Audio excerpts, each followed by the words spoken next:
Okay, so let's get started. What we're going to do today is get a little bit serious with R. I'm going to run you through some commands. I'm going to run you through some operations with R. Basically what we had you do, or I asked you to do in the first assignment, was get a little bit familiar with the syntax, right? So there are kind of objects floating around. Those objects roughly contain data. We can take that data and do things with it. And now what I'd like to do is give you some principles that behind which, or that went into the design of the language so that you can start being a bit more creative and don't have to depend on me to lead you down to do various kinds of analysis, okay? So what you're going to do is start by opening a couple windows, if you'd be so kind. The first is just a browser, and go to compute. Thank you so much. compute-uj.org/dm. And one of these days, I'm going to give you a website that doesn't look like a kind of lame directory listing, because it actually is a lame directory listing. Actually, maybe we need to make the screen go up just a touch. You'll see a few things that you're not going to care about right away. There's a .por file, some lecture stuff. I'd like you to at least download lecture2.pdf. It's going to have everything in it that we're going to go over today. I'd also like you to download source2.r. It looks just like this. It's just a text file. We're going to load this into your RStudio session, which is the next thing I'd like you to do, which is, how many of you have RStudio in your dock? Oh, that breaks my heart. Okay, we're going to have to take a picture of that at the end. For those of you like this computer, for which is not in the dock, you can start up RStudio. Save this file. Maybe save it to downloads, I guess. Use .r, please. And so once you've saved it, when RStudio comes up, what we're going to do is, we'll come back to what we're going to do. So you've opened RStudio, and you've downloaded that file, and then you have some lecture notes. Okay? Okay. Did I lose you already? Ah, come on. Have we done any who, what, where? Yeah. Download is the .r file, please. It's going to give you an option to just do Apple Save to save it. The S. You got that? All right, how many of us have downloaded the .r file? Okay, how many of us have not? Okay, those of you who are sitting next to someone who has, please look over their shoulder, and Nick, you can help the guy next to you. Okay? So the things I'd like you to do so far, just to be clear, let's download the .r file, save it as a .r file. Mac is going to be kind of trying to be smart and cheeky and put it .txt instead. Don't let it do that. And then also open up RStudio, okay? Okay. How many of you have not done that yet? Okay. You don't have a save what option?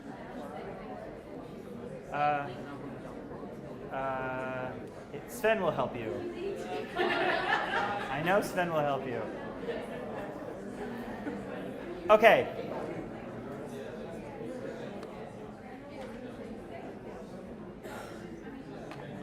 Are we good? All right. So let's get a little focused. So what we're going to do today is build off some of the lecture from last time. So remember last time we were a little bit hand wavy. The point of our little last session together was that when you think of data, don't think of a spreadsheet. Don't think of well, I mean, you can think of a spreadsheet, but don't think of a kind of dry table of numbers or something that you export some authority to or something put out by an equally dry organization. That data represent a source of tremendous creativity, both in finding both in finding stories, in ways in which you tell stories, and in how you understand how your stories are picked up and circulated. Okay, so data can be a very lively, active practice. And so today what we're going to do is give you some of the skills behind that to sort of deliver on some of that promise. We'll come back to John Tukey in a little bit.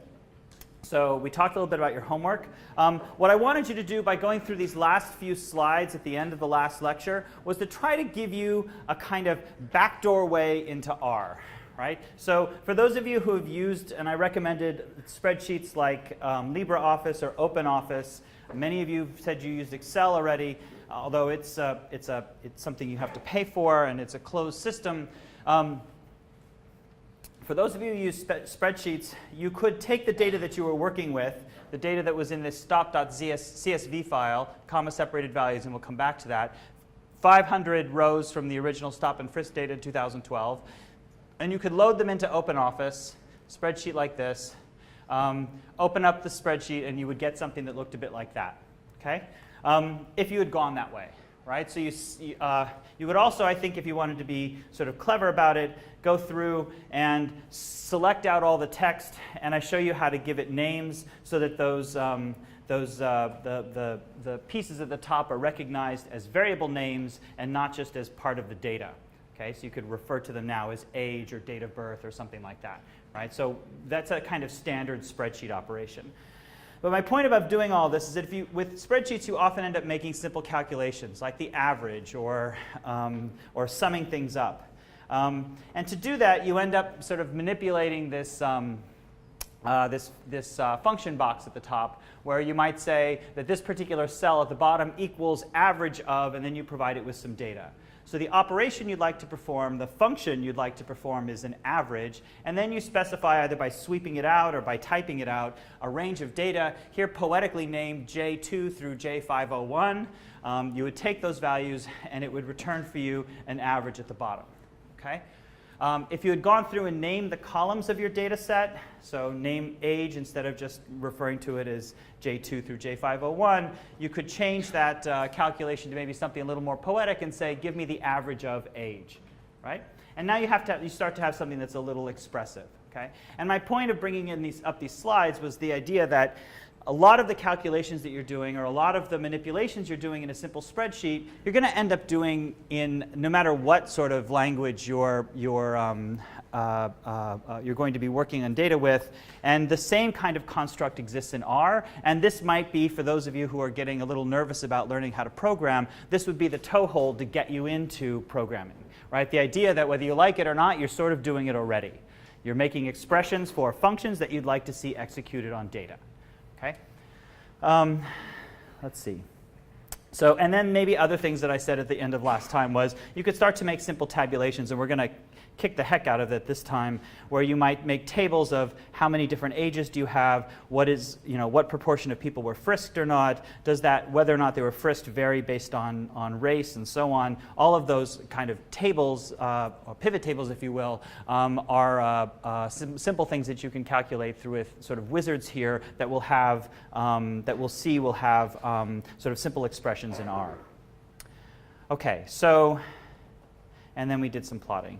All right, so this is basically just sort of where we left off last time. What we're starting to learn now is basically a new language. When I taught Python last year, I found that the journalists, aka y'all, acquire language in a very different way than other students that I've taught. You seem very concerned about the verbs and the nouns and the what are the parts of the language and how do I do it. And when the designer of the language decides to break rules, it seemed very upsetting to my students. We were learning Python, and when a rule got broken, there was one student in particular, Lorraine, whose hand would go up immediately. What's that? Why did he do that?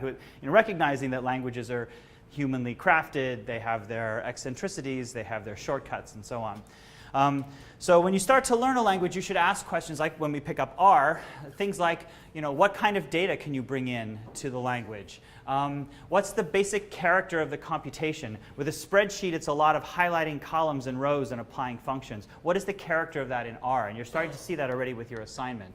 How do we get data into and out of the language, right? So very simply, how do I get some data off the web and bring it in? And if I want to share it with someone, how do I get it out? Right, having created something. With Excel, maybe that's a little bit more transparent because the data is the interface, but anyway. Is there a community support for the language, right? Are you working on a thing that's on the way out, or are you working on a thing that's on the way in, right? What's assumed about the user or programmer, right? What kinds of skill sets are assumed, right? Who is this talking to? And is this language a kind of tool for sketching and for experimentation? And I'll tell you that the way R has developed, R started at least as a language, and we can go into more of this as you are more or less interested. It started at Bell Laboratories, which was part of AT&T way back when AT&T was a monopoly. And oh, the wonderful things of being a monopoly. You get to invent things like the transistor and the laser and whatever. AT&T had a group of statisticians, sort of computer literate statisticians. AT&T is also where Unix grew up. So R is growing up alongside of Unix as a programming language. And it's built on the idea that the data analyst needs to be able to ask questions and get answers to those questions of the data in a really fast cycle. It's like an interview process. I ask you something and I'm following a lead. I just keep going and I just keep digging and I ask something and something comes back. Something else and something comes back. I keep working it, right? And so R is all about making fast graphics, making very simple expressions, and getting you something quickly so that you can start to ask even more questions. Okay? The idea is, at least in the construction here, is that with something like R, data is a source of hypotheses. Right? Data is a source of questions. Questions you might ask of more data, questions that you might ask of experts, and so on. In terms of the user or programmer, R has a very sneaky model.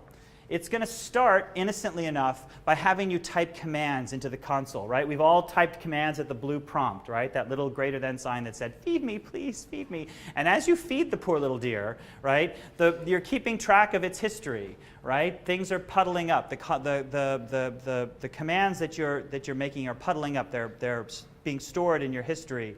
You can move those over into a file, right? And suddenly, you've written a program that could repeat exactly what you've done before.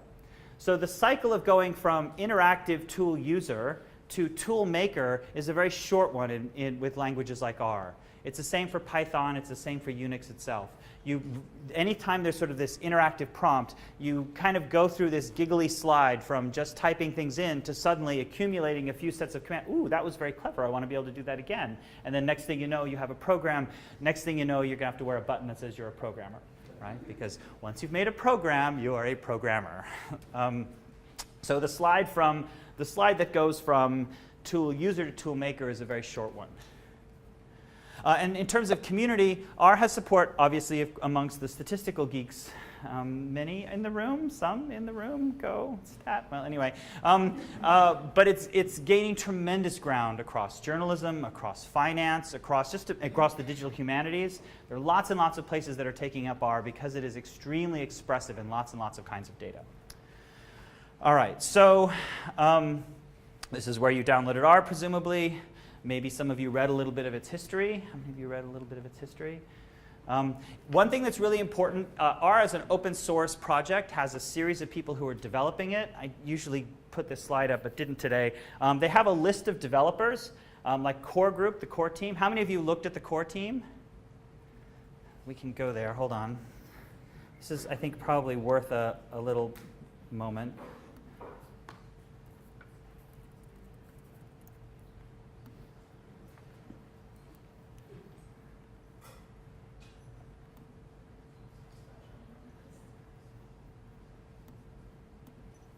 So here's the list of the core group, the people who are responsible for developing and making sure that things that get added to the language are good, or reasonable, or solid.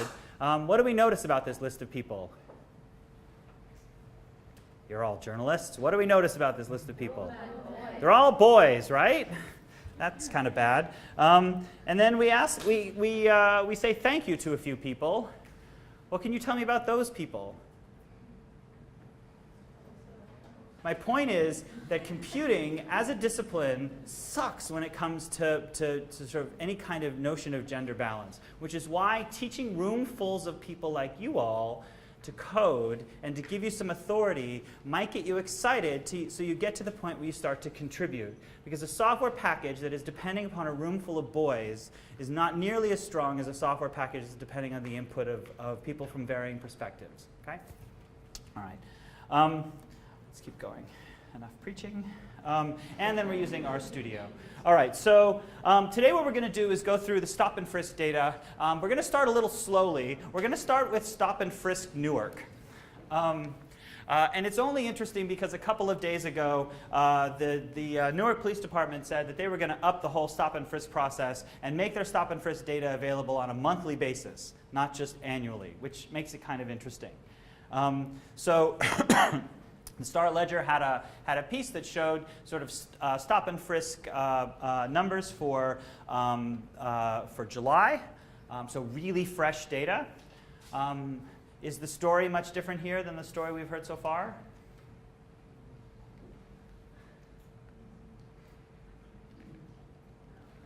No, it's kind of, well, we don't know much about the precincts, but so you can go and we can start looking at these data. Okay, so at the very bottom, the article says you can get the data here, and it gives you a URL.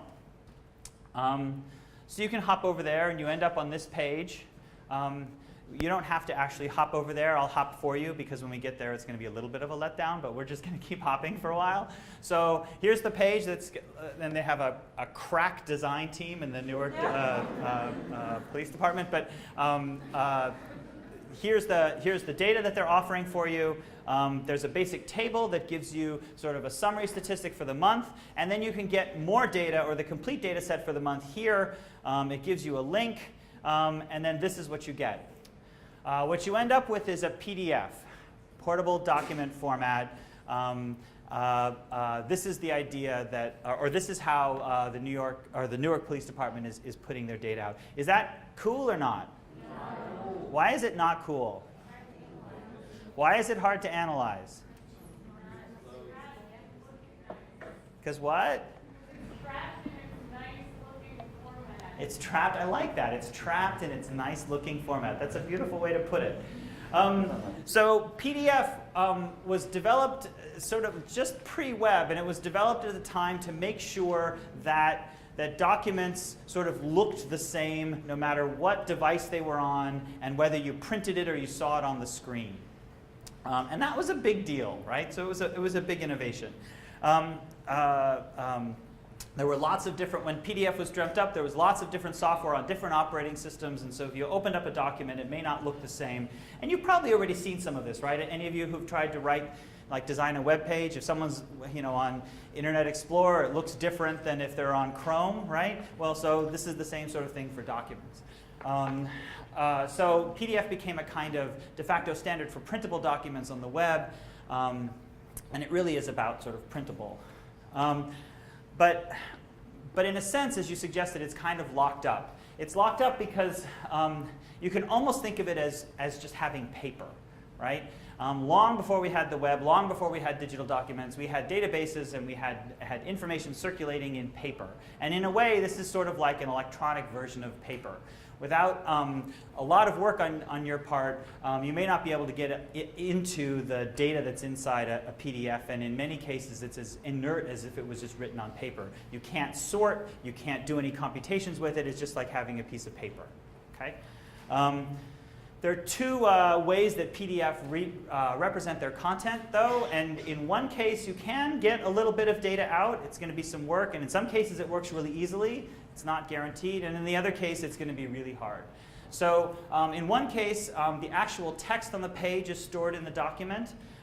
So a lot of the programs you use, like Word or Excel or the Apple Office Suite products, OpenOffice, when you say sort of save as PDF or print and then save as PDF, that exercise produces a PDF that has the data or the text sort of visible in it.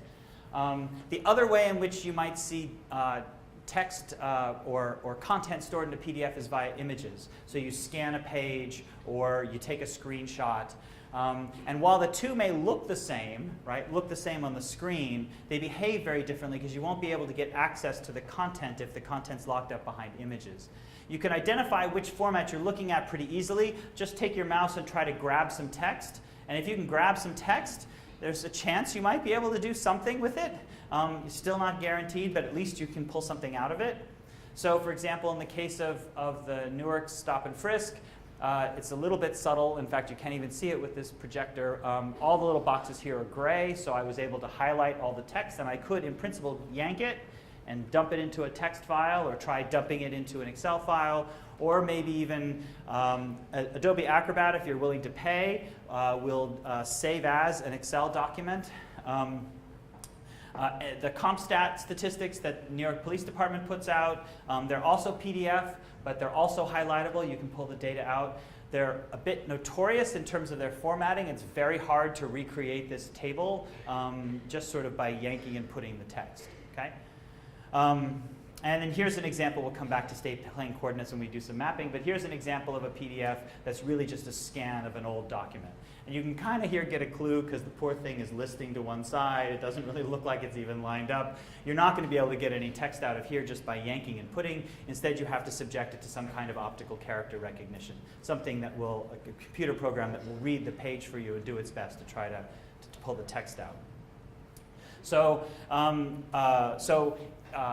when the text is there, it may not be so simple to pull out the data. Like I said, Adobe Acrobat, if you pay for it, allows you to save something, like save a PDF as a different format, like a spreadsheet or something. There's a host of free and for-pay services you can use.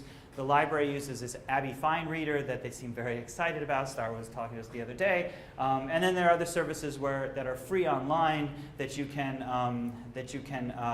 upload content to, like comment docs, right? You can just upload it and it will come back, give you a little email and say, here's all the text or here's all the data that was in your PDF. The slight problem with this is now you're giving some third party your data. So if these are some declassified documents or some classified documents that someone sort of gave you on the down low, you might not want to just sort of upload them into some anonymous server somewhere. Another approach that, and actually, in fact, if I took the Newark stop and frisk data and I converted it into an Excel spreadsheet, that's sort of what I get. It's kind of horrible. All the numbers have been stored as text instead of really numbers. It's kind of a mess, right? So if someone gives you a PDF, it's kind of a messy business. It's sort of like them saying, I really just want you to look, don't touch. Okay? Don't mess around with this. There are clever ways of extracting data from a PDF. So, these CAPTCHAs, right? We've all hit a CAPTCHA at one time or another. One half of the CAPTCHA is busy trying to correct the bad optical character recognition from, let's say, the New York Times archive, right? So word by word, the New York Times archive is being decoded by hundreds and millions of people who are busy trying to get at whatever it is that CAPTCHA is in their way of, right? So the CAPTCHA will test to make sure the KSHODC is right, and then British, they're just going to take whatever you have there and use that as showing it to enough people and use that as their guess for what that word should be, and slowly, word by word, take something that's been scanned and turn it into an actual document with text you can manipulate. There's also crowdsourcing techniques you could use. Mechanical Turk is one. How many of us have heard of the Mechanical Turk? Right? Amazon offers a system where you could put up what are called HITs, human intelligence tasks. You can put up a PDF and pay someone, and through the framework that they've installed for you, you can put up a page or a paragraph or some piece of it and say, I'm willing to pay you 25 cents if you translate this for me. And then slowly carve up your document into 100 people or 100 different tasks and pay everyone a quarter, and then you get your stuff done. And there are plenty of tasks like that floating around. Here's one. If you go to Mechanical Turk and you're bored and want to earn 20 cents, you could copy the text from images, simply type the text that's shown. They'll give you some examples of text. It should take you about 5 minutes, and they'll pay you 2 cents for it. So if you're willing to play that game, you're more than happy to do that. Crowdsourcing. And finally, I point to, this is all a prelude. We're eventually going to get to data in R, but I thought since Newark's data are floating around in PDFs, I wanted to make it very clear sort of the difficulty behind PDFs, because I think we talk about it but don't sort of give it enough formalism. There's a beautiful text on scraping for journalists. Scraping here being the idea that we are sort of scraping the content out of something that ordinarily wouldn't give it up. Okay? I think back in the day when we were processing web pages, we would call it screen scraping, trying to pull the content out of what we were seeing on the computer screen. So this is a lovely text by Paul Bradshaw, where he basically gives you 20-some odd chapters of how to take data from very difficult situations, whether it be web pages to PDFs, and goes through a range of options. And you can sort of go through a few of his things are a few of his chapters are on, specifically on PDFs. Although he takes a programmatic approach, these are the fine readers. He uses a much more of a code-based approach. So there's a platform called ScraperWiki that will help you literally scrape routinely content from places. This particular scraper is for pulling out the CompStat data that we saw earlier that are stored in PDFs. It's operating every week. Well, so you can download the data if you want, and everything here is sort of written in a piece of Python code, right? So it's a Python. Excuse me? So everything here is written is a piece of Python code. Python, yet another language. My guess is that a really high-functioning data journalist should know R, should know Python, and a little D3 at the moment. And then you're like set. But anyway, if all you know is R, you're going to be righteous as well. So anyway, there's some code here to do this, and is busy pulling down the CompStat data and making it regular. Okay, so that's PDFs. So rather than sort of start with, because the Newark data seemed kind of small and quiet, so rather than start there, what we're going to do instead is look at just a piece of the data. So I'm just going to look at the total number of stops and then the breakdown of stops by age. We're going to use that as our first very simple data set. I know you're thinking, what about big data? What about gigabytes and terabytes of data? We're going to start with 8 numbers or 9 numbers, and we're going to build up from there. So what I'd like you to do then is, if you haven't launched RStudio, I'd like you to open it. And then I don't want you to download the file Data Mondays. I'd like you to download the file source2.r. I believe we did that just a couple seconds ago. And then what you're going to do, just to walk, well, I can actually walk you through it without the screenshot. Some of us got an error message from that source2r. An error message. Like it says warning message. It's a bad restore file magic number. So in the downloading or in the loading it into RStudio? In the console. In the console. So, well, let's give it a try. So what we'll do here is we'll do File, and we'll open File. And mine is stored in Downloads. And I'll take source2.r and open it. And then you should get a text here that has the content of what we're after. Oops. I'm just going to make this. Oh, come on now, behave. Okay, so all I did was do File and then open File, and then I opened up the .r file. Is that okay? It doesn't open it in RStudio. It opened it on the internet. I think it's because I saved it as a web archive. Okay, yeah, so save it as a .r file. How many of you have been able to open it? Okay, great. How many of you haven't? Okay, so if you're sitting next to someone who has, can you help her out? There you go. Don't be reluctant. Come on now, lean in.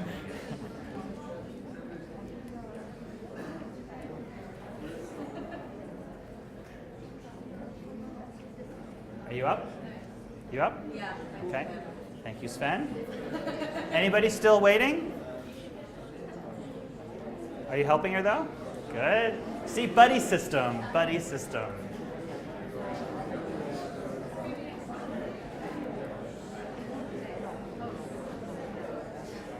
Okay, anybody left? Anybody still not? Wow, you guys solved that quickly. Awesome. Okay, so what we're going to do now is this is a little cheesy. I thought you could yank and put, or you could just type it down. And there's something about muscle memory and typing, and when you're learning how to code and typing, right? And I am all for that, but in a spirit of expedience, we're going to be a little shorter cut. So you can take content from upstairs and have it execute downstairs by simply holding down Control and hitting Enter. Did you see that? Data Mondays went down. Columbia Journalism School went down. An empty pound went down. Meeting 2, Introduction to R went down. See what we're doing? So put your cursor up here, up in the source2.r pane. Okay. Everyone do that? And then if you hold down the control button and hit enter or return, whatever line you're on will get copied downstairs. Do you see that? Ah. Yes? Does it matter that there's still the code from where we were messing with stop and frisk earlier? Nah, that's okay. No, it's okay. Are we good? Everybody see that? No, we're just going to do it in turn. I thought we'll walk through it, we'll talk through it, but this is a way for you to execute things rather than typing. Maybe I should have made you type, but there we are. So what we're going to do with this is, I think first thing we're going to do is I am going to personally buy us a better projector because this sucks monkey balls. $50,000. Huh? $50,000. 50? All right, maybe I won't personally buy it, but I'll find some way to. All right, so first thing you notice is that R can function like a big calculator, right? I can take two numbers, 153 and 565, add them together, and I get 718. And hopefully that's correct. Hopefully the world doesn't stop. I can also simple fractions. So 153, if we go back to the data that we saw here, the data that we're looking at, remember, is the last row here. So 153 was the total number of people aged 11 to 20 who were stopped in Newark in July. 565 is the number of people from 21 to 30 who were stopped in Newark in July. So we can basically keep sort of looking at, and then 2109 was the total number of people who were stopped. So here we're adding up two numbers to give you the total number of people who are up to age 21. This is looking at the fraction that were up to 11 years old, and this is looking at the percentage. Okay? You can also catch the output and make a variable. So here we're saying x equals 153, and you should see that when this gets executed, you also see an x pop up here, right?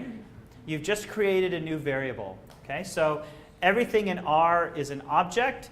In this case, the number 53 is an object. It's a number. And you've now given it a name. You've called it X. You could call it Bob or Steve or Paul or Lawrence, but X seems short enough. And there are different types of data that you could work with. So here, Y, we're creating a new object. Y equals, and in double quotes, stops. Here creates a new object y, which is just a character vector, right? It's a character string, rather. It represents a word or a sentence. Next time when we get to text as data, that is using a document as data, we'll see that words can be thought of as data as well. All right, so in most cases with R, as you saw for your homework, if you type the name of the thing, it will exhibit the thing itself. So if you hit X and enter, you'll see what it represents. And if you hit Y and enter, you'll see what it holds. Okay? So R is very happy with, too many letters, R is very happy to show you what it is that it's holding on to. It's not a very private or secretive language. Let's see. You can also use the variables once you've created them in equations. So x is the number 153. So you could take x and divide it by 2109 and get 0.07, which is the fraction of people who were aged 0 to 11 who were stopped in Newark in July. Okay, so that number is as good. That variable name is as good as using the number. Okay. I know we're starting slow. You got to start somewhere. Next thing we didn't see last time is that in addition to creating just single things, you can create a structure. The simplest structure in R is called a vector. So here what we've said is stops equals, and then we've put this C for combine, and then we've put a bunch of stuff in parentheses separated by commas. So what we've created now is a vector called stops that has the numbers 153, 565, 438, 523, 268, 33, 5, and 0 in them. Those are the numbers in the bottom of that table. Okay? It's a simple structure for data, but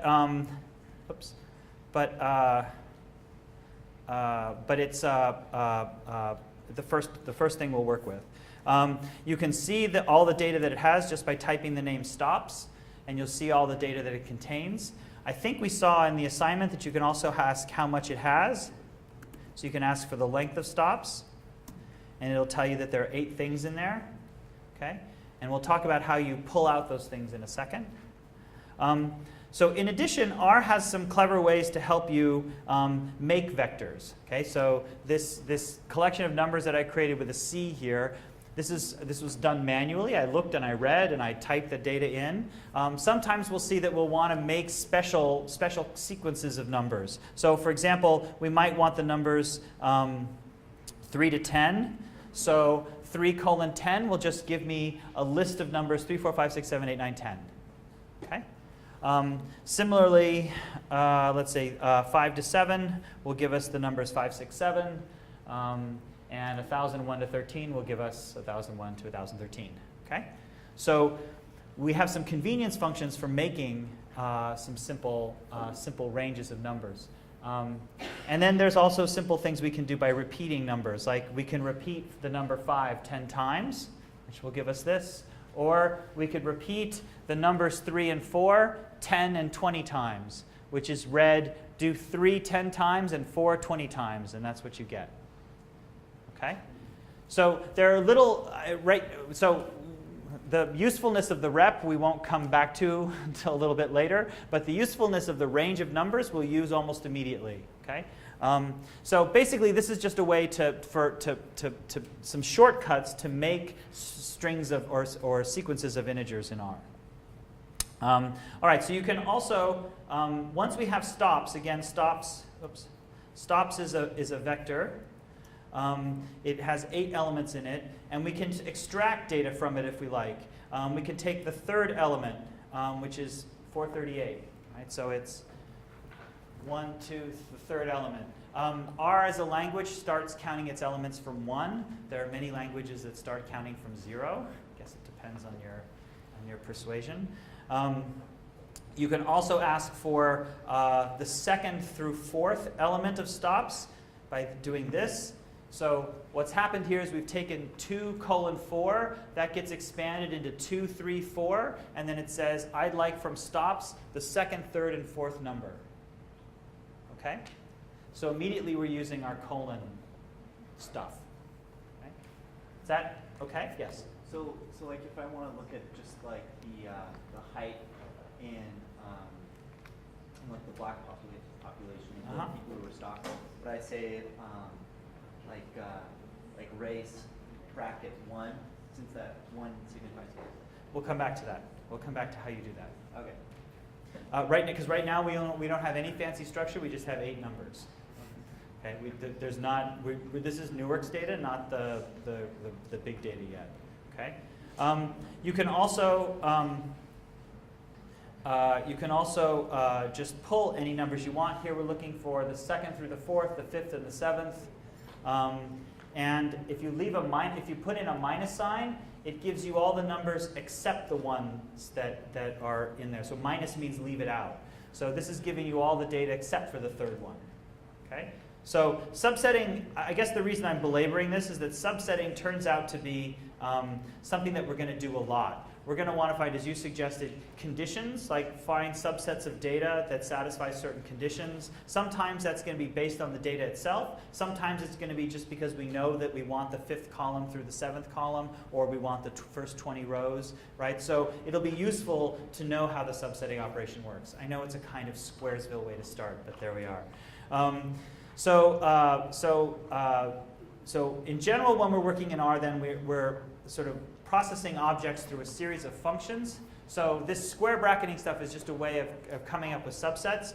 As I alluded to before, there are several functions that we can operate on vectors. Things like taking the sum of all the stops, or taking the square root of the stops. I'm not quite sure why you'd want to take the square root of the number of stops, but Actually, if it was a count data and you wanted to normalize it, square root is the variance stabilizing transform for the Poisson distribution. So there we are. Sorry. So here we're taking, in the first case, we're taking the sum. So it's taking all 8 numbers and just adding them up. Those should have added up to 2109, which the table from Newark said was the total number of stops. Instead, it adds up to 1985, which means that there were a few stops not accounted for. I don't know what that means. And then also look at what happens here. When we took the square root, we again get a vector that's 8 long. Each element is the square root of the corresponding element in the original array. So R is doing something called vectorized operations, meaning it's operating along the complete vector at once. So in particular, if I took stops, that's stops, and if I take stops and I add 1,000, what it's going to do is add 1,000 to each of those numbers, right? And do it sort of all as one unit. So each number gets 1,000 added to it. So it's doing it as a whole structure, okay? And this is why people like R, because it makes dealing with data very easy. I don't have to loop and say, take each element and add 1,000 to it. I can just do it once. I can also take this, let's say the length, like I said before, the length of stops. We know that there's 8 things. Or I could take all the stops and divide by 2109, which is a total, to presumably come up with their fraction. I can also create character data. So here, for example, I'm creating a new vector called cats that is C of, and now instead of numbers, I have a series of things in quotes. And they're 11 to 20, 21 to 30, 31 to 40, 41 to 50, 51 to 60, and blah, blah, blah, 81 plus. Those are basically the labels for the data that we just had. The 8 numbers, the 8 counts. These are the labels. So the first number up there in stops is 153, and it's associated with the label 11 to 20, people who are aged 11 to 20. Okay? So, but from the standpoint of making something, all I'm suggesting here is that we can make a vector of numbers. We can also make a vector of characters. Okay? The length of this thing is 8. And then you can play with text. You can do things like maybe take the substring that starts at the second element in each of those little strings and goes through the fourth. So in 11-20, in quotes, the first character is a 1, the second character is a 1, the third is a hyphen, and the fourth is a 2. So if I look at a substring that's made up of just the second, third, and fourth elements, I get 1-2. You could say, why do I need to do that? They're just operating on text. Yes? What's a substring? Substring means a piece of a string. So the things in double quotes is a string. Okay, so it could be like Steve, Bob, 11 to 20, whatever. That's the stuff that's in between the quotes. And substring is just carving out a piece of it. Right? So one thing that R is really good at is handling text. So asking questions, is there a pattern in this text? Does this particular string appear in this text? Can I take off some pieces of it? Like maybe the prefix is uninteresting. I can take that off and strip it off. Okay? Those are sorts of operations you can do very easily. That's what this is supposed to be highlighted. Another thing you can do, if you ask for, let's say, as you saw with data frames, they have names attached to them. You could ask for whether stops had names, and it says it doesn't. It returns null. Null in R is code for something that doesn't exist. Right? So if you see that the thing that comes back is null, it means it's not there. So what you could do is decide instead to give stops some names. In this case, we'll give it the names of the categories. And then when you print out stops, it's changed now from what it was before, which was just those numbers, to having the labels first and then the numbers. Okay, so we've added a little bit of extra detail. Let's see. And then we can maybe have a look. You did this already for your homework, but we're going to do a whole lot more of this. You can do bar plot of this. Oops. And when you have a look now, the labels are sort of put on the bottom.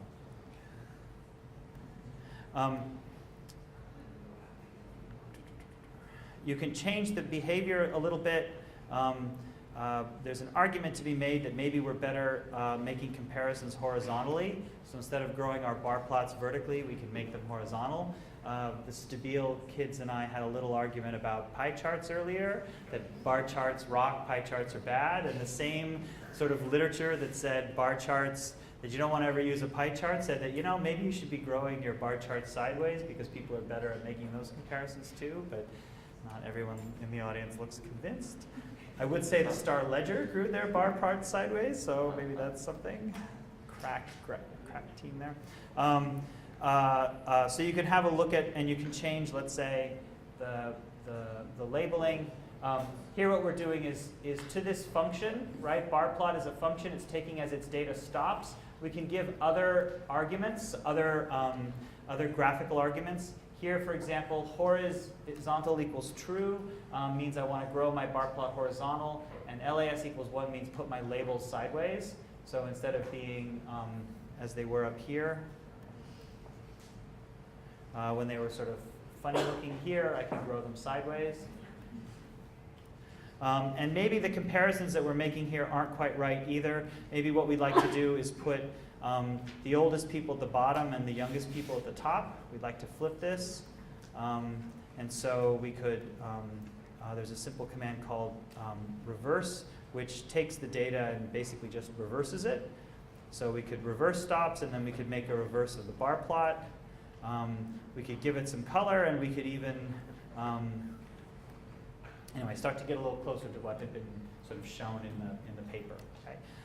Basically, all we're doing here is running through a series of graphical parameters. If it ever gets to the point where you're thinking, how on earth am I going to know what I can do to a bar plot? That seems like a lot to know. You could just ask a question, and you can just get some help. So question bar plot will provide for you a help page that will tell you all the different things that you can provide to the call. You can give it whether or not it should be horizontal. You could tell it what color to make it. You can tell it should the borders be there or not, and what color to make the borders, what labels to put on things, and it's sort of infinitely configurable. And that's one of the nice things about R, is that you can get a really nice looking plot right out of the box, and then with a little bit of effort you can make it look as you'd like it to. Okay? Let's see, and I guess if you wanted to get really really sexy about it, you could then add a title and some of those horizontal lines. Okay. I think I mentioned this before. R uses something called a painter's model for creating graphics, and the painter's model simply means that you're just adding stuff on top of a plot. So you make one plot, you add some more, you add some more, you add some more, and each layer obscures what was there before, a bit like a painter applying paint. All right, so one last thing. Everything in R has a class attached to it. So if you ask what kind of thing stops is, it says it's numeric. If you ask what kind of thing cats was, it says it's character. If you ask what kind of thing bar plot is, it says it's a function. So R is really built on a whole lot of objects, right? It's a whole lot of software objects, things that have value and have function. One last kind of data that we'll talk about before we go on to maybe getting a slightly more elaborate, more interesting data set is logical data. So here we've created a new vector that's just made up of trues and falses. And if you ask for its class, you'll see that it's logical. One interesting thing about sort of logical data is that if it needs to be used in a numerical context, like you want to add 1 to it or something, then the trues get turned to 1 and the falses get turned to 0. So if I take the 1s and 0s here and add 1 to it, I get 2s and 1s. I can also use it, the logical mask, to keep data or not. So stop of keeps is going to give me 153, 438, and 523, which should be the first, third, and fourth element, because those are the only ones that are true here in keeps. Okay? So stops and keeps. So I'm going to keep the 153, I'm going to keep the 438, and I'm going to keep the 523. Okay? So I know this sounds a little like oh, for the love of God, why are we talking about subsetting? I promise you that if there's a big chunk of your life will be spent doing exactly this, and there's some beautiful things that will come from the syntax. So we've seen subsetting based on providing numbers. Give me a range. We've seen subsetting where we say leave things out, give me a negative range, negative values. And we've seen subsetting where we use trues and falses. Okay? All of that's going to be important. Yes? What is the C outside of So C it's technically a function like bar plot, and what it's doing is combining all these things together into one vector. It's creating a new vector that we've in this case called keeps or stops or cats. Okay? Yes. Why are just the three stops true and the others are false? Because I just made it. I said true, false, false, true, false. Yeah. Yes. The range seems to be outside of the bar plot, like the data range goes beyond. Oh, yeah. So R is trying to be. So another thing that R does is it's trying to be pretty here, right? It's trying to give you a scale that's going to give you the information you need without necessarily tagging to the min and the max, right? It's trying to come up with a pretty set of axes. In principle, you could put any axis here you like. Okay? You could also, if you wanted to help frame that, add a box to the plot, and then you can see sort of exactly where the range goes. But is there a way to actually create a data value, which is the maximum? Yeah, so you can in one of the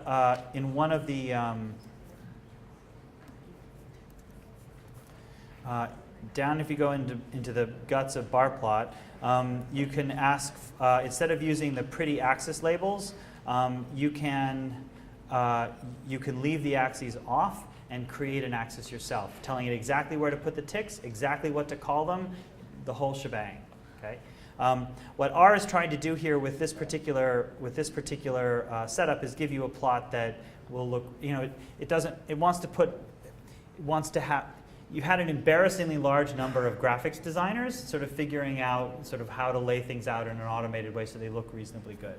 Okay. Are there other questions? Okay. The other thing, the reason that this turns out to be nice is that you can create logical things, as you saw in your assignment. You can create logical things simply by asking questions. Say which stops are bigger than 200, and it'll tell you which are true and which are false. And then you could in turn use that to subset something else. Let's say, give me all the categories where the stops were bigger than 200, and that'll give you those labels. Okay? So you can use this logical subsetting to give you or to select data for you. Okay? So what we're going to do now, unless there's questions, is now actually look at some of the stop and frisk data from New York. So what here, if you go to this web page, the NYCLU, you'll be able to download a comma-separated value version of the file. If you can't go there, or if that is somehow uncomfortable for you, I've also put it up in the computecuj.org. It's also loaded here as oh shoot. Well, it's not loaded there, so you have to you have to load it from here. Okay. So to get there, let's go back to here.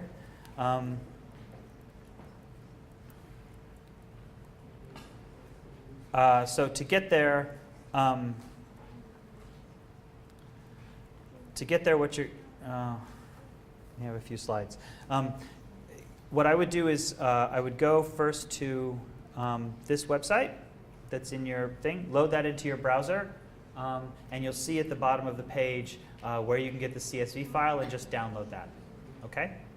So it's going to take a second, so while that's downloading, we have some slides to go through. It's just the stop and frisk data that was in the original assignment. The stop and frisk data in the original assignment only had 500 entries. We're now going to look at 500,000 entries. Okay? Pardon? Yes, no, or is it downloading at least? No, the page is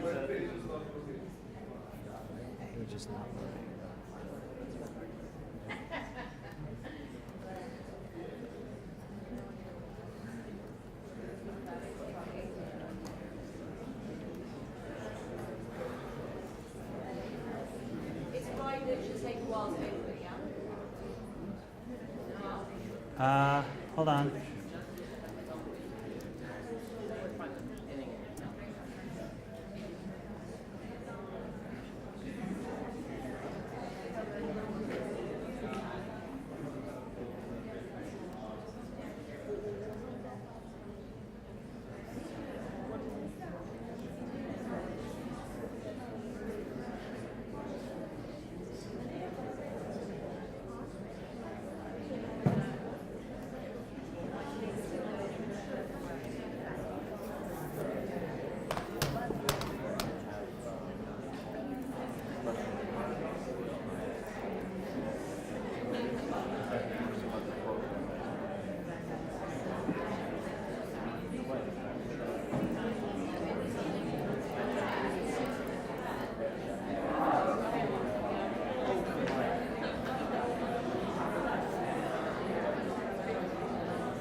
Okay, so the NYCLU is misbehaving, so you can go to our webpage.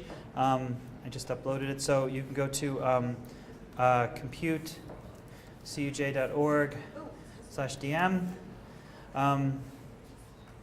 and you should see SQF 2012.csv. I should have zipped that up. Well.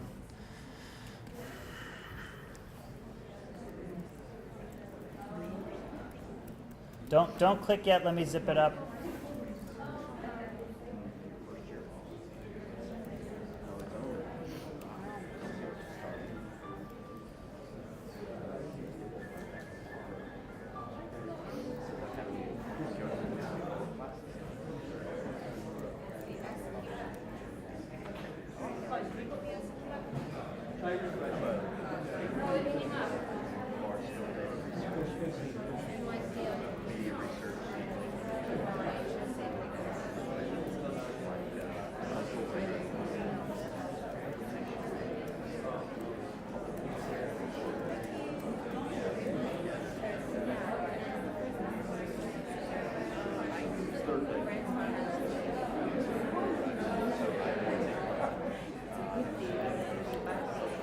Okay.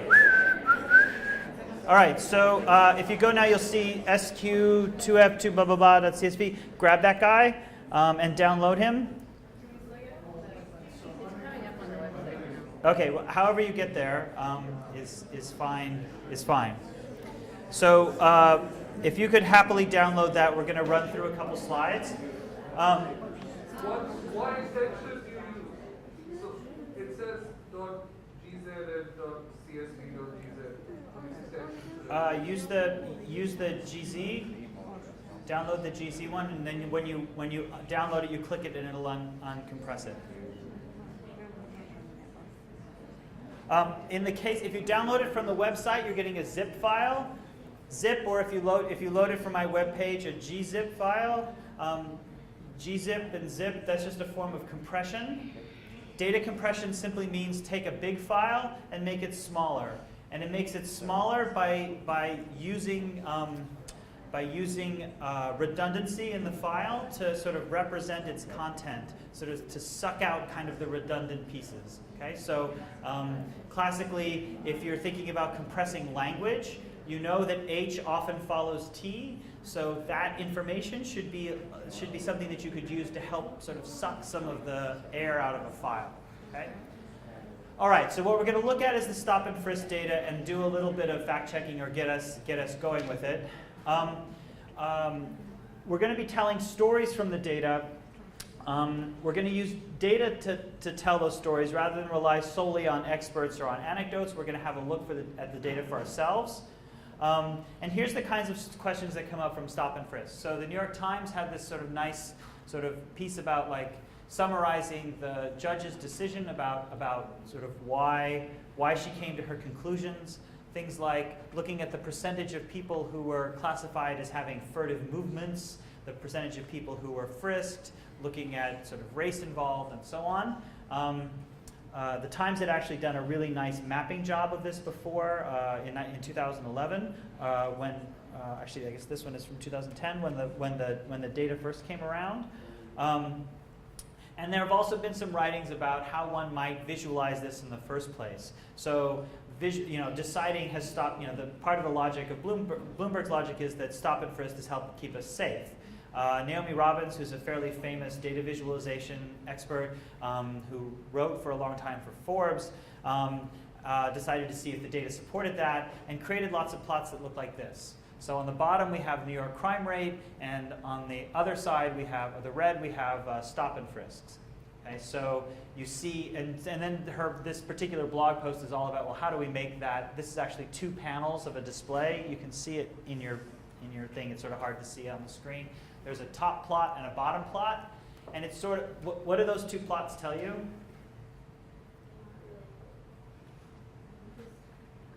So the bottom one is crime rate in New York. I guess it's the number of murders in the city, tracked over years, starting from the 70s. Pardon? Oh, do I have an? Thank you. So, sometimes I plan and then, thank you. So we have murders going from the 70s on. That's the blue line, and then in the upper plot we have the number of people in New York who were stop and frisk. So what do you think about Bloomberg's claim that stop and frisk is dropping the crime rate? It's not. Yes. Correlation is not causation. It's well, okay. Correlation is not causation, but do we have correlation here? No. New York was sort of getting safer before stop and frisk started, right? And that's sort of the point. So the stop and frisk. So these two.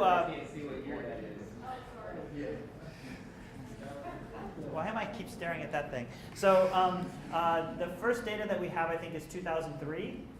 That's the first data set that we have available to us. So the point is that the crime rate had already had its big drop before, or at least murder rate had its big drop before stop and frisk started, right? And then Naomi's thought was, well, can we do better with these with graphs? And then the blog post goes on to say, well, maybe we could do 2 axes. Maybe that's a little bit better. The slight problem with this plot is that then everybody tries to interpret why. So the murder rate is the blue line with the axis on the left. The stop and frisk rate or count is the axis on the right. The red line, the 2, like where these 2 cross don't really have any meaning. It just happens to be where the 2 lines cross, but people start to interpret that. So she thought maybe that's not such a good thing. Looked at rates instead of counts. Overlaid rates, and then finally decided on a plot that looks like this, where she just standardizes everything to whatever the rate was in 2002 when it started. So you kind of give that as like the start point, and everything moves on from there. But anyway, the point is that this is the sort of data now that we can start to play with. Did you have a question? Okay. There's also secondary data that come off the stop and frisk. So the New York Times just recently had a survey where they asked people what they thought about the stop and frisk tactic. So you have results that look like this. You have people who say that they are that the stop and frisk tactics are aggressive. Some who think that they aren't. Acceptable versus excessive, and you break it down by all adults, whites, blacks, and Hispanics. And you see sort of these secondary data sets. So this isn't the stop and frisk data itself. This is data that's been collected about the stop and frisk data. But what it does give us an opportunity to talk about is the different kinds of data that you might encounter as you're trying to tell a data story. So the stop and frisk data is meant to be a complete accounting of all the events that have taken place in New York, as nearly as it can be assembled. So every time someone's stopped, there's supposed to be a record that appears in one of these files. You could think of it a bit like the US Census, right? The attempt on the part of the census is to count everybody in the United States. And yes, there are known problems with that. We're a big country and lots of people are hard to count. But there's an aspiration to count everything, right? So it's a kind of census or a complete accounting. The New York Times survey, on the other hand, is not trying to talk to all adult New Yorkers and say, what do you think of the stop and frisk tactic? Instead, they took a survey of 1,026 people, asking each one of them a series of questions. So we have in one case a kind of complete accounting, a census, and in the other case we have a survey. And how you deal with or make sense of or write about these two different situations are very different. So in an ideal world, a sample like the Times had conducted, a survey, could be done as follows. Take all the adults in New York City, take all their names or their cell phone numbers or whatever it is, and throw it into one of those big lotto machines. And then you have 1,000 numbers pop out at random. And then you call those 1,000 people and hope that everyone talks to you. Right? Chances are they won't. Chances are, I mean, it's New York after all. Why are you calling me? I don't care, or whatever. But you hope that that's the case, right? So you have a kind of random sampling mechanism that has taken sort of from all over the city.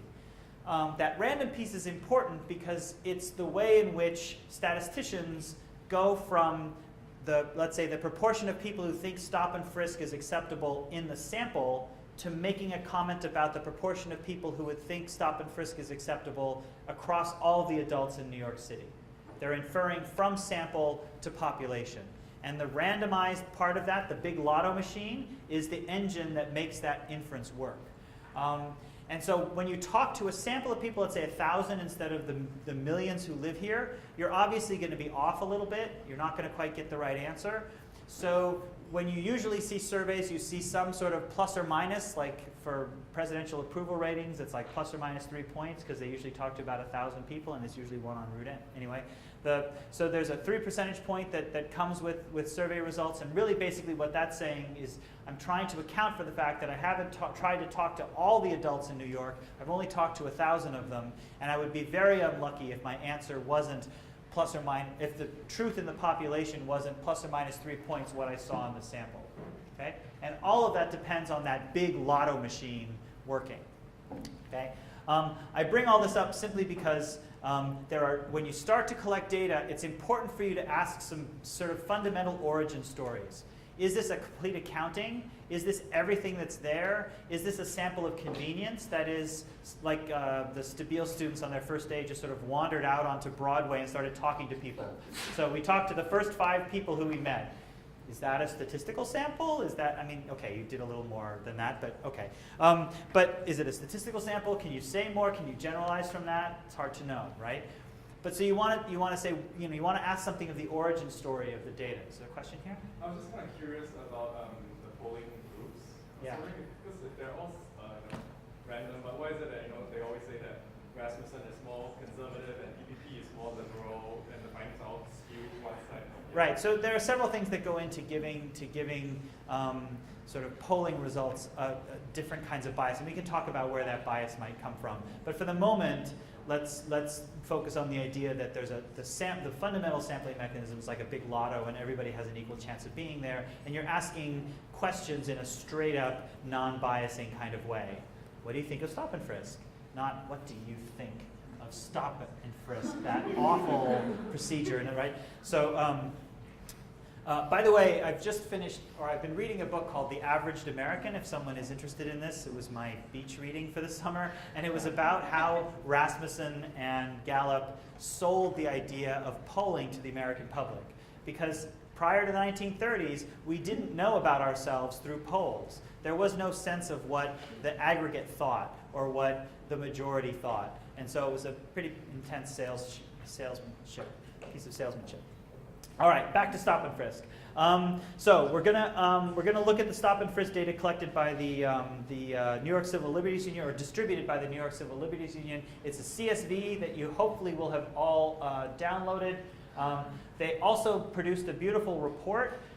The interesting thing about the NYCLU is that they don't actually have the data resources to do any of this work, and had partnered with an organization called DataKind, which is a righteous organization of data scientists who get together and want to help not-for-profits, right? Including sort of journalistic institutions. So not-for-profits have data scientists have some spare time on their hands, let's see what we can do.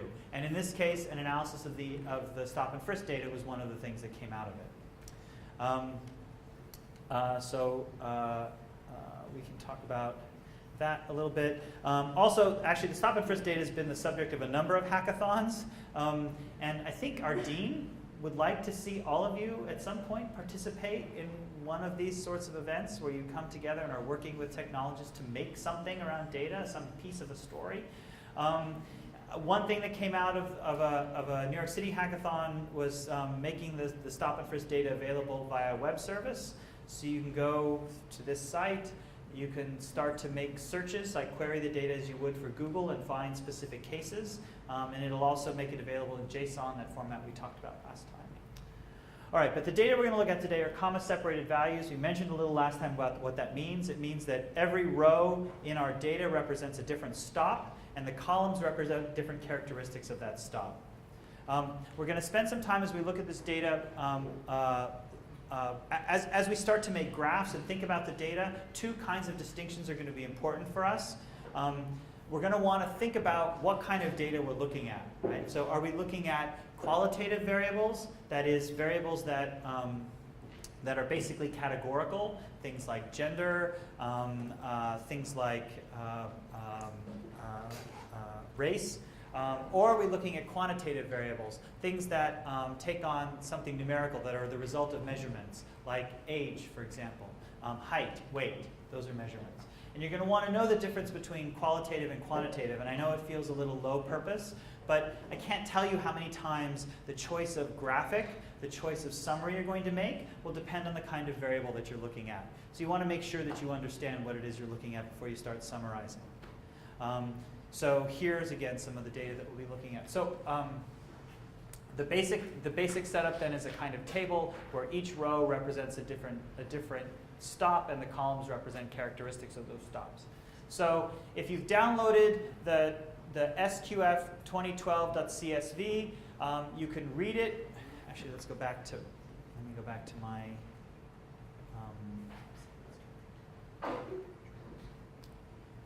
RStudio. Mine says the file is too large to open. Hang on.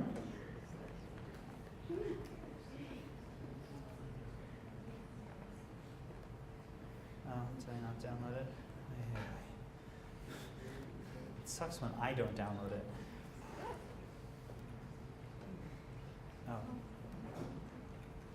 Oh. By the way, if you download it from if you download it from the website, if you download it from my website, there's no space up there between the SQF and the 2012. I made that space go away. And if you downloaded it from the NYCLU, there'll be a space between the SQF and the 2012. Okay. So this is tilde/downloads, yeah. And again, if you put your thing here in control return, you'll just get it directly. Okay? How many of you have downloaded it or brought it into R?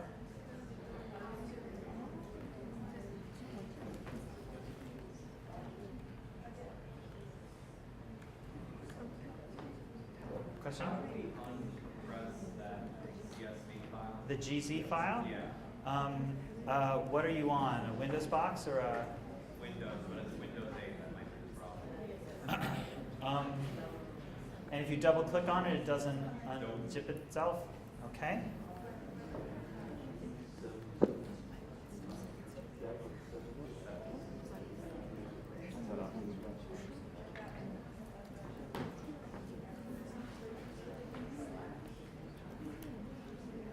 Okay, so I just put up a version that's unzipped on this website. Download that one. Okay. How many of you have loaded it in to RStudio? Well, you get back a little prompt. It says, "Whoo," and you see an SF up there at the top under data. Yeah, ooh, good. What if it keeps telling me that it's too large? What do we have, a Mac? We're gonna have to set the memory on the process.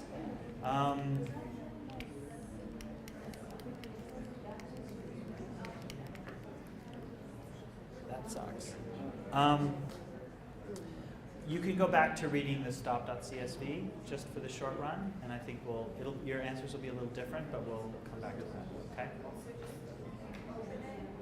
Use this instead of so download stop.csv on the website. Yeah, and use that one instead of the SQF. Yes. We downloaded the CSV file, SQL 2012.csv, and it says it's too large for us. Right. All right. So.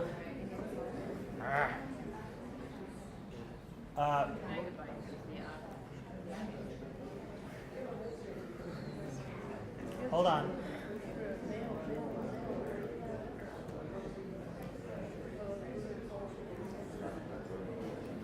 If you do it from the command line, it works.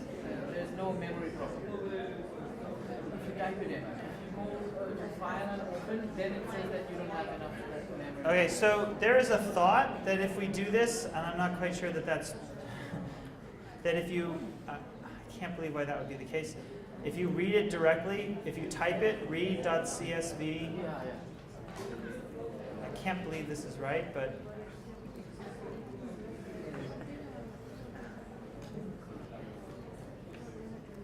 so if you type it in and you enter it into the console directly, that there's a thought that it comes up. I'm not sure why that would make a big difference. It'll take a while for sure. Did it not? No. Okay, so hold on a sec. Let me make a slightly smaller version.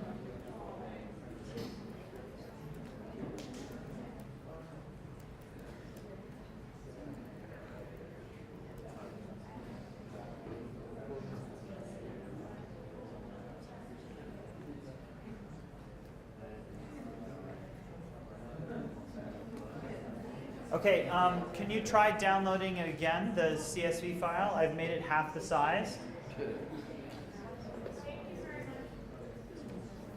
So if you're having problems loading it in, go back to the this one. You'll see in SQF 12, it's going to be half the size now.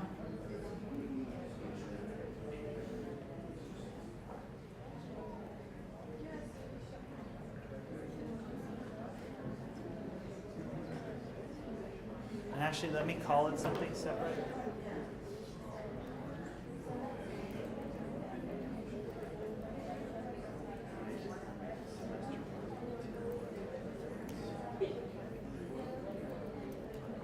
Okay, sorry, one last time. If you're having problems loading it in, go to the website. You'll see SQF 2012 small.csv. Download that guide, and then try loading that in, and hopefully that one will work. We'll clear up the memory problem next time. I think we just have to assign. Well, I guess it depends on what sort of computer you have. We'll have to check on the size. Does the half the size work? It says that the top will accept 2 megabytes. Where does it say that? When I try to import the file, it says that it's too big and the maximum dimension is 2 megabytes.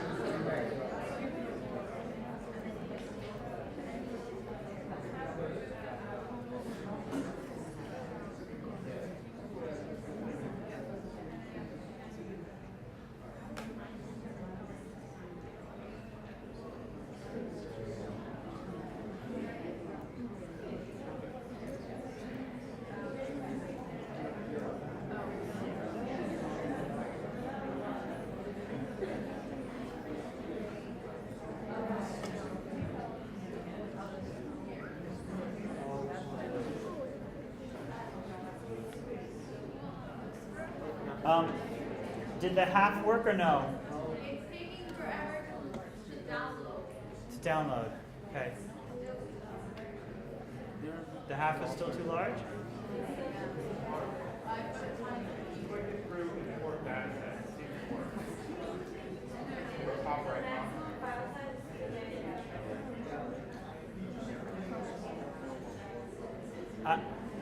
All of these things are basically doing the same hoo-ha. I'm not quite sure why one would, but it worked for you that time but didn't before? The small one won't open either.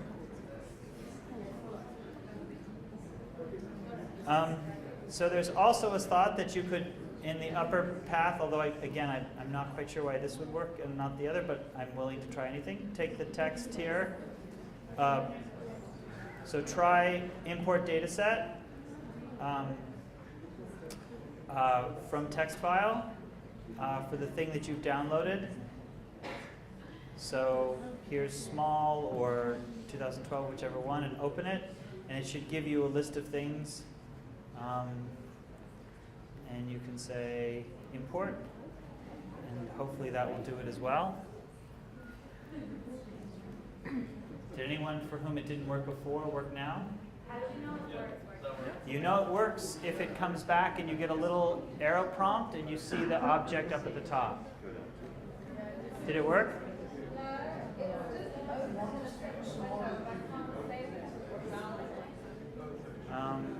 Okay, I'll come over there in a second.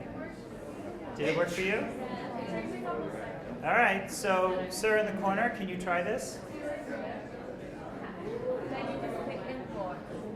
Pardon? When you've got it in that little window, you just click import. So you say import from text file. You go to the particular file you want. You open, and then it'll give you this little window here, right? Yeah, I got the same thing, but I did it from tools. Is that okay? I think it's That's fine. That's fine. And then you say import, and you should be okay. Down here at the bottom right, there's something that says import.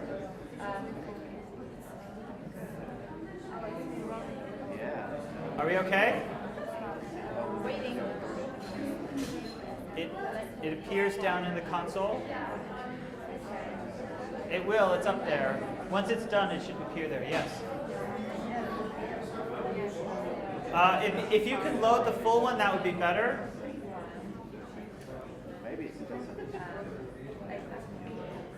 Okay, so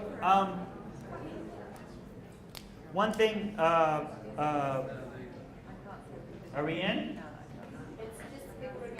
It's figuring it out, good.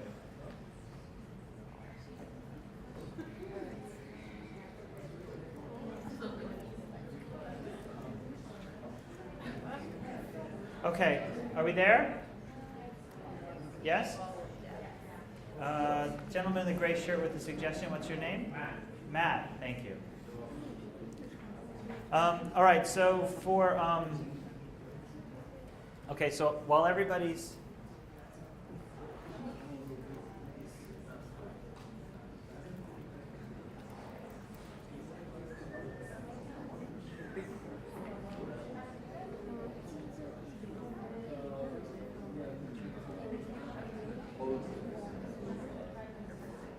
okay, is everybody in? Okay. The way this read in, it's created an object called SQF 2012. I really want the object to be named SF. So you could say SF equals SQF 2012. And then we're going to remove SQF 2012 just to save some space.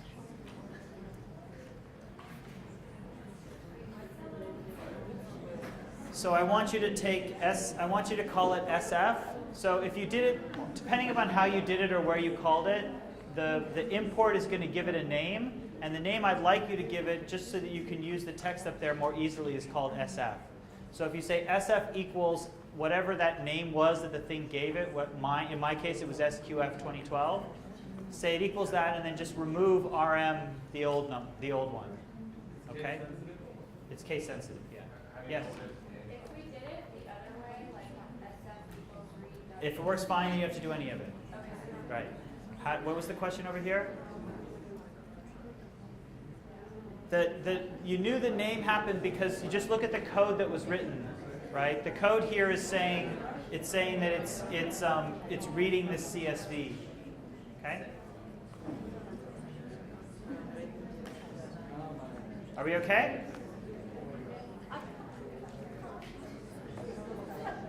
Is it still dying? Still going? Oh, you can't read. All right. Okay, so so just raise of hands. Everyone has an object named SF? Yeah? Okay, great. At least it looks like everyone's sitting near someone who has an object named SF, and now we can keep going. All right, so the thing that we made, this thing that we looked at, you should see something up here if you do view of SF. If you do view of it, what you should see is a table that has, in this case, it's only showing 1,000 rows of the 532,000 that are there. And they have names like year, precinct, serial number, date stop, time stop, city, and so on. On the NYCLU website, you will see the code book, right, where you clicked to download the CSV. In the next paragraph, there's a reference to a code book that has all of the mappings that you're going to need. So NYCLU stop and frisk.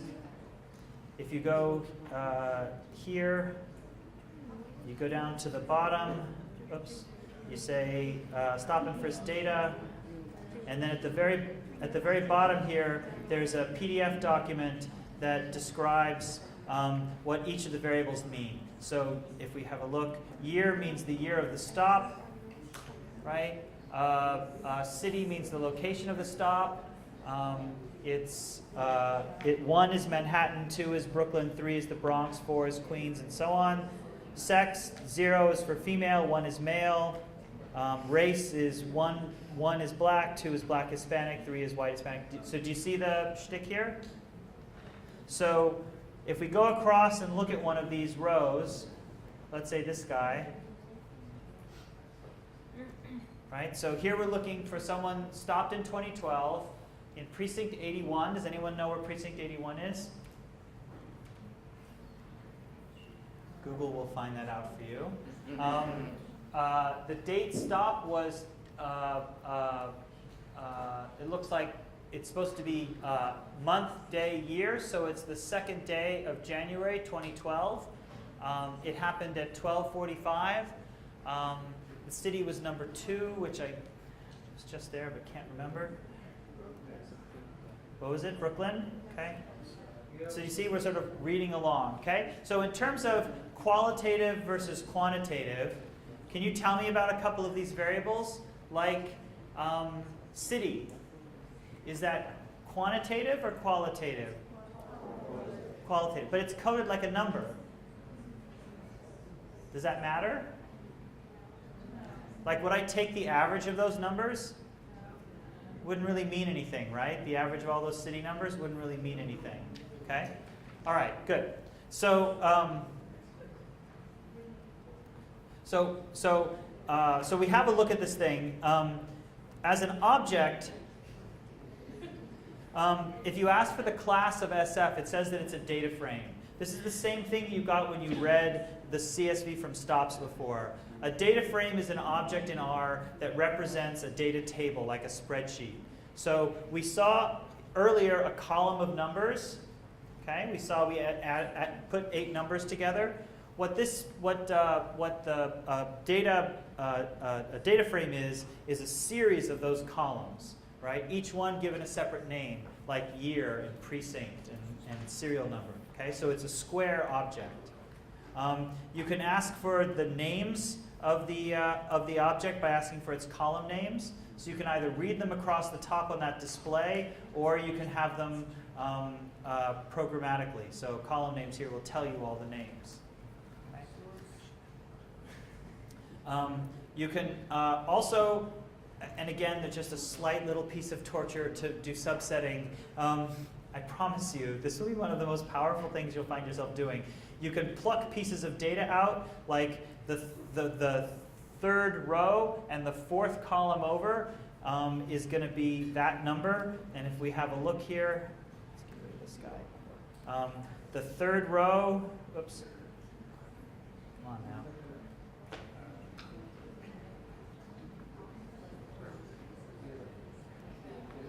The third row, fourth column over, is this guy right here. Okay, so he plucked off one element in the table. Okay. Similarly, we can ask for from the third row, we can ask for the first through 10th elements, right? So we can ask for just a piece of the row. Or we could ask for all the data from the first 5 rows. We can ask for elements in columns 2 through 10, and that'll give us this subtable. Okay.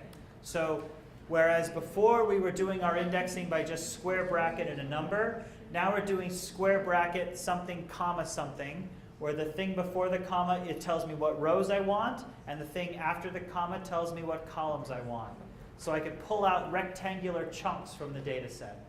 Okay? And if I want to pull off, if I don't put anything either before or after the comma, then it says give me everything. So for example, asking for comma 3 means give me all the data from the third column. I don't care which rows, but give me the thing from the third column. Or 15 comma means give me the 15th row, comma, I don't care, give me everything. And that should give me all the data from the 15th column. Okay? A kind of nice thing that you were using in your assignment was that in addition to referring to data by column numbers, you can also refer to them by names. So here you can ask for all the race data just by asking for SF $race. You can ask for the name of all the names that had appeared back here could be used. I'll just type it again. All the names that you get from call names can be used again as indexes with this dollar notation. Okay. You can have a look at the race of the people involved in the different stop and frisks. Here's a table. That's usually kind of crappy to try to interpret, so here's a bar plot. Remember again, this is black, Hispanic, white, Asian, American, Native American. And we can add maybe a title to it if we wanted. Right, we're starting to look a little bit. So if we wanted to, we could make this a little bit nicer. The race data, if you have a look, is just numbers. 1, 3, 1, 1 being black, 2 being black Hispanic, 3 being white Hispanic. So I could maybe make that a little bit more useful if I created an object called labels. So here now, I've created a vector of strings: black, Hispanic, white, Asian, Native American. I've got those as my as a vector. And so if I take labels of 1, it says black. If I take labels of 5, it says Asian. If I take the race values that I have and I put them through labels, I'm going to see black, Hispanic, white, black, Hispanic, white, black, because I had 1, 3, 1, 1, 3, 1. So I've turned the numbers into names. Is that clear? Okay, and that's got some value to it because I can now maybe store this as a new object. I could call this, let's say, new race, where I take my labels and I ask for every element in the race variable. There's 538,000 of them, a 1, a 2, a 3, a 1, a 3, a 1. Each one of those will now get coded with the associated name, and so new race now is just a set of names. Okay, so we've taken the numerical indicators and we've made them names. Yes? When you created the new labels, the order that they're in, is that, the order that they're in came directly from here. 1 is black, 2 is black Hispanic, 3 is white.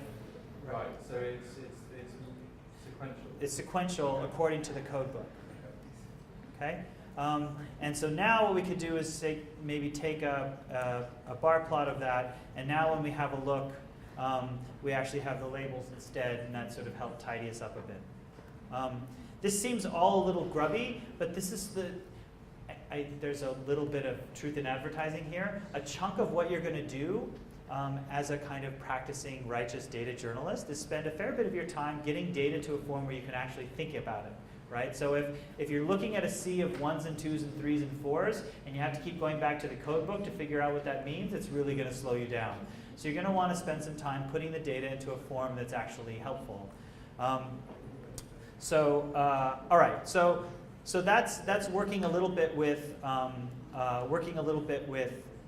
qualitative data. Let's look at quantitative data and come back to the relationship between two qualitative variables in a second.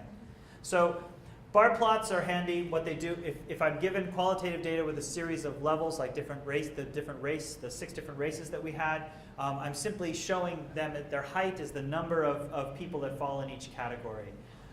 For a continuous variable or quantitative variable like age, I'm going to use a similar kind of display.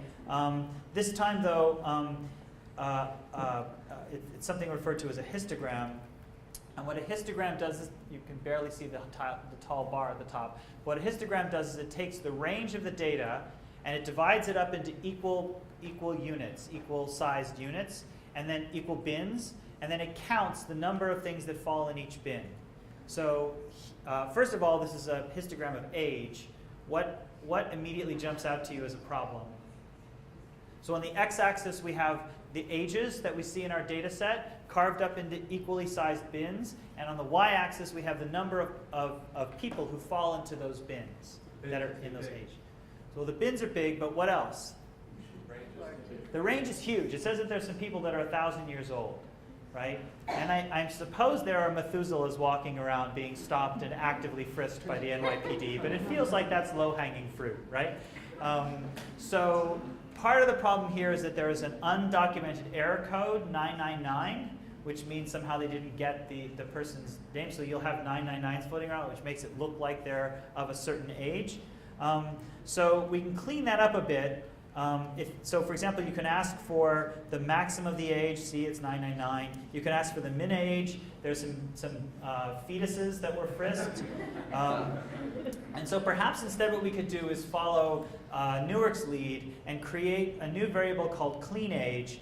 And what clean age does is it says, let's take all the ages and let's only keep those ages that are less than or equal to 80 and are bigger than 9. So they're 10 or more. Okay? So do you see what we've done here? We've taken age, right? 538,000 things. And then we've looked at, we've subsetted it using this logical condition, right? So you did this a little bit during your homework assignment. This piece here, SF $age less than or equal to 80 and SF $age bigger than 9, that's just a series of trues and falses. So if someone is over 80 years of age or they're less than 10 years of age, they're going to get a false. And if they're going to get a false, they're going to get left out of our clean age vector. It's the only ones that are going to be left in here are the ones that are between that age range. Is that clear? Okay, so that makes us a new thing, clean age. Now, what we've done is we've dropped some data.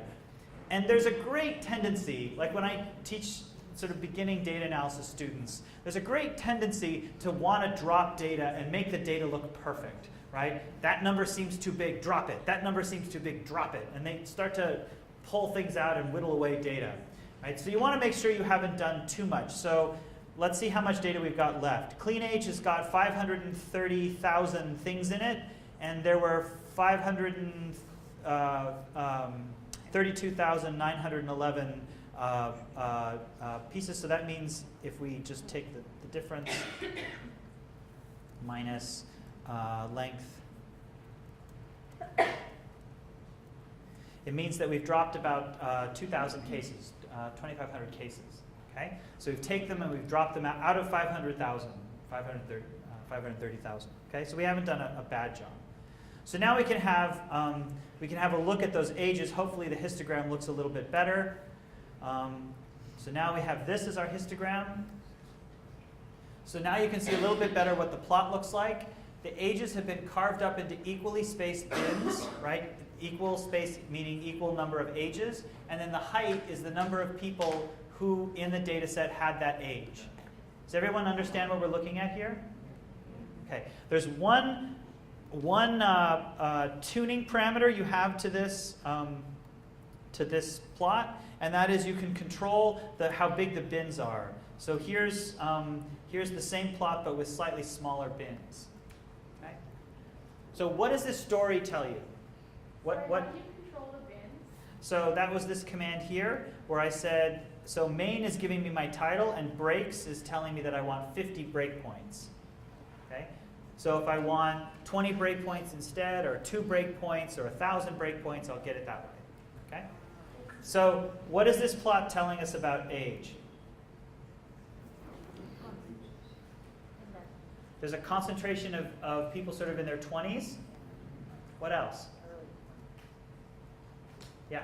The older you are, the less likely you are. That's true, and there's also fewer of you walking around. So yes, it's less likely, but there's also fewer of you. What else? Some really young people are stuck. There are some people, and see, this is sort of where I'm not quite sure where to cut the data. Like, I'm not sure that someone who's 10 years old is really getting frisked. Like, I don't know that that couldn't be a data error. Okay. What else? What about that bump, but sort of between sort of 40 and 50? What is that? It was what? Midlife crisis. Yeah, right. Thanks. That's where I live. Thanks. So I guess what I'm saying is looking at is there's almost a second bump there, right? That there might be sort of two-ish modes here. One are in the 20s and one in the sort of late 40s, right? Might be something to think about, like what does that distribution look like? If it's the case that the distribution of people's ages in the neighborhoods or whatever look like that, then we're fine. But there might be something else, something more to it. Sorry, can I just ask Yeah. something? So when you look at a histogram and you're not sure whether someone who's around 10 years old will be frisked, why can't you sort of make the same assumption that maybe there was problematic data when you look at that small bump? Because again, Well, the difference here is that the people who are 10, we're talking about 3 or 4 or 15 people. The bump that's happening between 40 and 50 is a huge number of people. And you can see that, this is nice. So you could say, let's ask clean age less than 12. That's going to give us trues and falses, and we can sum that.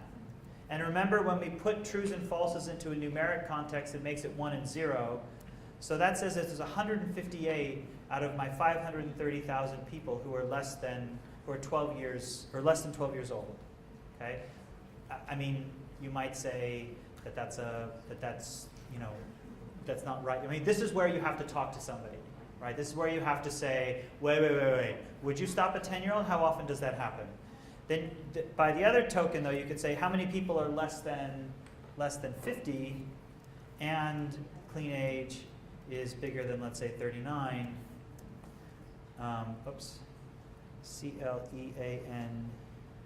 CLEANAGE. That's 56,000 people. So that second bump has a lot of support. There's a lot of people there. The little thing in the end is only like 100 people, right? Okay? You could have the same thing looking at height. So here's an initial histogram of height. You might people's heights, and again, like plotting height and weight, I'm not sure that anything's particularly germane here, but here's height. Obviously, the bins are a little bit too big, so you could ask for a few more and have a look. Right? What's interesting here?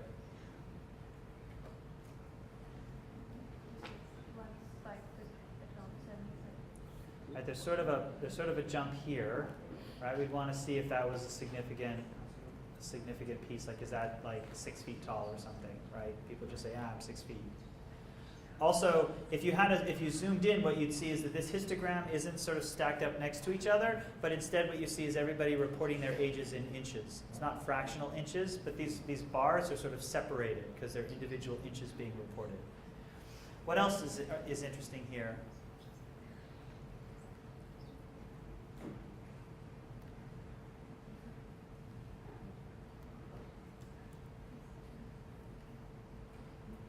I was sort of curious by the fact that like 5 feet, we sort of like people didn't want to be shorter than 5 feet. Like there's this abrupt drop off by people who are shorter than 5 feet tall. Yeah. That also points to the 10-year-old question a little bit as well. It points to being data rough. Right, right. We could look at, so I was being a little glib about the ages. So we could take the people who are 10 years old. We could, and this is why the subsetting comes in handy. You could say, give me all the data, SF where SF $age is less than 10, right? And you could look at just their data. You could look at just their data and have a look at it and see, if things correlate, like their height, their weight, their date of birth, that sort of thing. All right, so one piece then, while we're here, oftentimes when we write about data, we end up needing to summarize in some way. So, for example, here are the ages, the age distribution, just a slightly of people who have been stopped and frisked. In writing about it, it's conceivable that someone might say, well, the average age, right, mean of clean age here, the average age of someone being stopped is about 28 years old, right? That might be a legit statistic to refer to. There's a couple problems with that. The first is that there's a huge amount of information in this shape, right? There's a lot of stuff that just saying that the average age is 28 leaves out. What you're doing basically is you're saying that whole distribution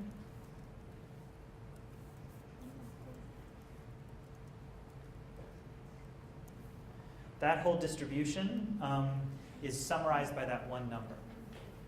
Okay? There's no comment about the sort of the dribble at the ages where there's this big concentration here, none of that. Okay? The second thing is the mean. So everyone know what I mean by when I say mean, the average? Right? We've all got that right. You could take, basically what the average is doing is taking the sum of the ages and dividing by the length. Right? It's coming up with the average. And so the average is a kind of beautiful summary when you have a particular kind of data set. If you have a data set that looks more like, let's say, more like the height, then the average seems to be a reasonable summary of that. And what I mean by that is the following. There's the mean is supposed to be a notion of the center of the data, right? The center of the distribution. There's competing notions of center, which you've probably maybe heard about if you had an introductory stat class. Something called the median. So what the median is basically says if I have 530,000 numbers, right, I'm going to find the point where half of them live below that point and half of them live above that point. So it really is the exact middle. Okay? So I'm going to sort my data. Suppose I just have 500,000 observations. I'm going to sort my data, and I'm going to find the point where there were 250,000 to the left and 250,000 to the right. Basically adjusting that red line that I had until I have half on one side and half on the other. And that's called the median. Have we heard about that before? Okay. So the median is a notion of the center of the distribution because it's a very brute force notion of center. Okay. Okay, so here's a good example. So here's our a histogram of our age data again, and here's the mean, and in green we'll put the median.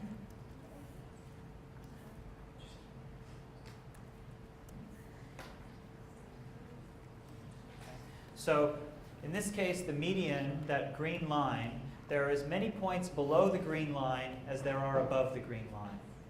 Okay? The red line, that's the mean. That's just adding them all up and dividing by the total number. Okay? We can compare that to what happened. So what happens is the mean tends to be not such a good summary when you have a distribution that kind of looks like that. right, that kind of dribbles off to the side or is skewed in some way. If you think about what you're doing, oftentimes people introduce the mean by thinking about it as a balancing point of your data. So if every single one of your data points was a penny or a marble or something, the mean is going to be the place where it all balances. What happens is if you take one of those points and push it way out, the mean has to go out with it, right? And if you think about taking the mean as being, let's say the mean of three numbers, 1 plus 7 plus 12 plus 13, if we take that and we come up with the mean, if instead of 13 we make it 130 or 1,000, what's happening to the mean? It's getting bigger, right? So one data point can drag the mean very big. So in general, that tail that's happening there tends to drag the mean to one side, and it tends to not be a good summary, right? That's why when people quote housing prices, they often quote medians, because you're going to have a few really big houses, like really expensive houses, that are going to drag the mean way off. Okay? So the median is often a better summary when you have data that look like this. And so in this case, when we computed the mean, it was something around 28. When we computed the median, it was 24. And if you were to tell the story and say that the average age of the people who were stopped was 28 versus the median age is 24, that says something different, doesn't it? It feels like a slightly different spin on the story. Whereas if we ask for the difference between SF dollar height, the median, and the mean, we'll find that it's 68.6 and 69. They're basically the same thing. And the reason that happens is because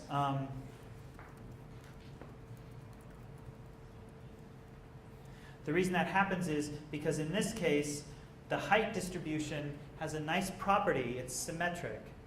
What that means is if I take I print it out and I put it on paper, I can fold the distribution in half, and the left half and the right half would look about the same. Does everyone see that from this one? If I were to take it, like print it out on like tracing paper, I could kind of line it up and fold it so that the left half and right half look the same. Yes? So is there any situation, aside from just it being slightly more expedient to do in your head, that you would want to do mean over median?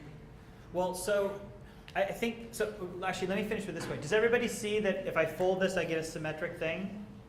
Right? And it's that symmetry that means that the mean and the median are going to be the same. It's when I have something that happened like back here with the ages, when I have a kind of dribbling off like that, then the mean and median are going to be different. Okay? And this sort of dribbling off happens a lot. Housing prices, hits to websites, amount of time your visitors spend on a website, income distributions, lots of things look like this. Okay? So it's not that one is wrong and one is right, to get back to your question. The question is, what kind of story are you telling? Okay? So you're trying to replace, by quoting an average in a story when you have the full data, what you're doing is you're replacing all of the stuff that might be there in that story with one number. Right? You're getting rid of the fact that there seems to be those two bumps. You're getting rid of the fact that there's this sort of large concentration in the 20s. You're getting rid of a lot of that, and instead you're replacing it with a single number. Okay? And the question is you know, the question then becomes, are you happy summarizing it with that number? Which single number would you like to summarize it with? And maybe if you have a few extra words, you could say, make some comment about that peak in the 20s and say, look at how many people are there, right? Because I think there's something like 25% of the people are in that peak. Okay? Does that make sense? So by looking at, by trying to quote things like mean or standard deviation, we can come back to that later. What you're really doing is these are old. This is kind of old magic that's referencing sort of bell curve distributions. And if you have a happy bell curve distribution, the center of it and how wide it is all you need to know. I can tell you that the mean is 4 and the width is 3, and you can draw in your head what a bell curve looks like, just like this height distribution. The height distribution is a kind of beautiful example of that. If I tell you where it's centered and how wide it is, because it's symmetric, you get a sense of what it looks like. You don't need to do anything more. But with the age, it's more complicated. There's more stuff there. There's more of a story to tell. So you might be hesitant to try to reduce it to a single number. Okay? All right. Let's see.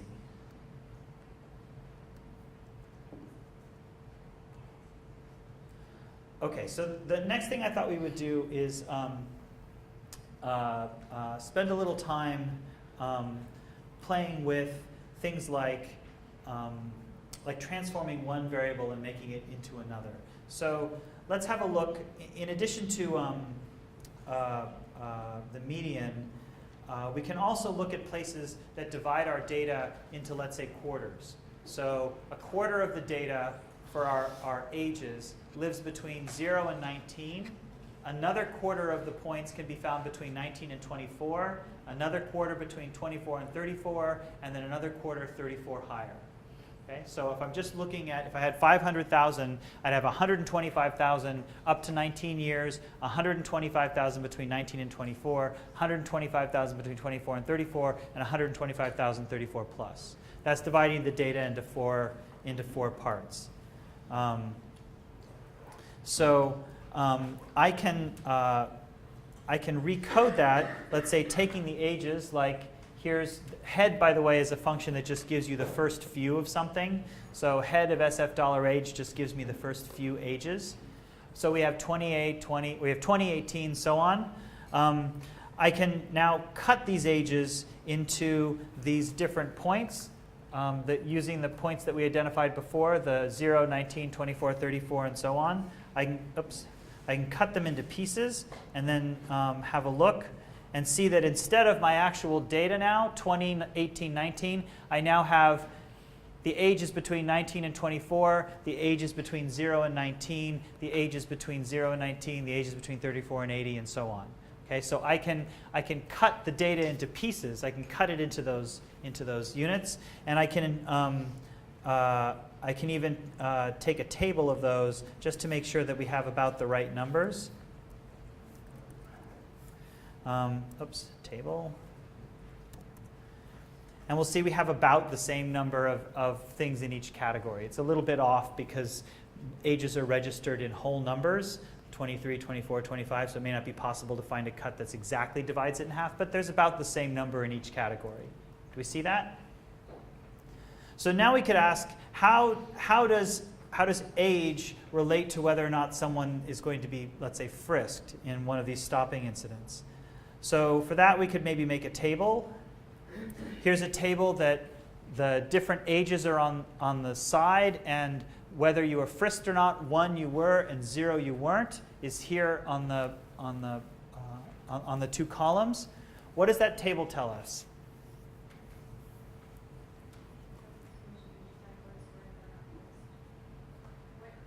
Right, it tells you which, but what can we infer?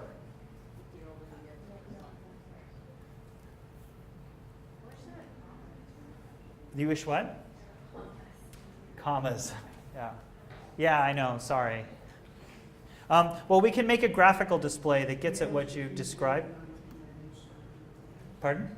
Males between the ages of 0 to 19, and we'll start with Okay, so there isn't gender here yet, but we can throw that in. So let's make a simple graphic to maybe see something here. So this is something called a mosaic plot, and it's a variant of a bar plot, which we've seen before. So it has references to the ages at the top, and then you have 0 and 1 at the bottom. And the way the plot is structured is the width of these columns are according to the proportion of people who are 0 to 19, 19 to 24, 24 to 34, 34 on. Okay? And because we picked them, they're all about the same size because there's about the same number of people. And then the box inside, the height of the box, let's say of that 0 box, is proportional to the number of people in that category who were not frisked. Is that clear? So basically what we've created is this table down here. The size of the box is proportional to the size of to the entry in the table as a fraction of the total number of people in our data set. Okay? So what story does that picture tell me? Yes? That age 0 to 19 0, 19, 19 to 24, they all have about the same. And then as you get older, there's less frisking going on. Right? Yes? So I was just saying, how do we know somebody hasn't been frisked? Some people get stopped but not frisked. Right. So one of the variables is frisk. Did they end up getting frisked or not? That wasn't Okay. clear in the NYPD notes or whatever. So I think it was like assumed in our homework that 0 was stopped. Right. Yeah, I didn't point you. I apologize. I didn't point you to the code book. There is a code book that gives you a 1, 0. Oh, it wasn't in the code book. Oh, no? No, and I think that's why he thought 0 was male and female or whatever. Oh, I see. Right. Well, male is 1 and female is 0, but then 1s and 0s are all over that document too. Yeah, I think it just should clarify that 0 Yeah. is like you state your original status, and then 1 is a change of status. Right. So I don't know if everyone thought that. Yeah. So this goes back to the to that document here, wherever frisked is.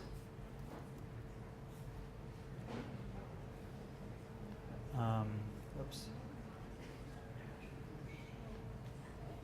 So it's frisked. Was the suspect frisked? Oh, I guess it doesn't have the 1 or 0. Sorry. Okay. So, but more to the point, do we understand the plot? What we've done now, bar plots give us a relationship with a single variable, categorical. The mosaic plot gives us 2 variables at once. Okay. And in this case, it's saying something about the older you are, the less likely there is for something to happen. Okay. You could also maybe break this out by race. And actually, let's do our labels trick so that we get the labels put there properly. Oops.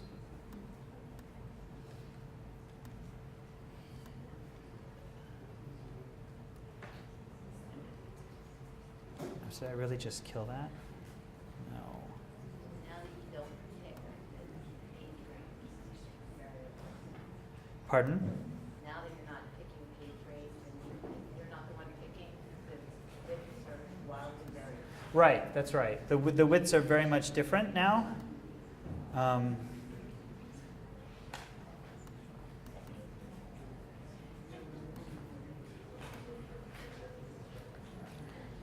Okay, so let's see. All right, so that's how we might look at two continuous variables at one time, or two qualitative variables at one time. Let's keep pushing along here.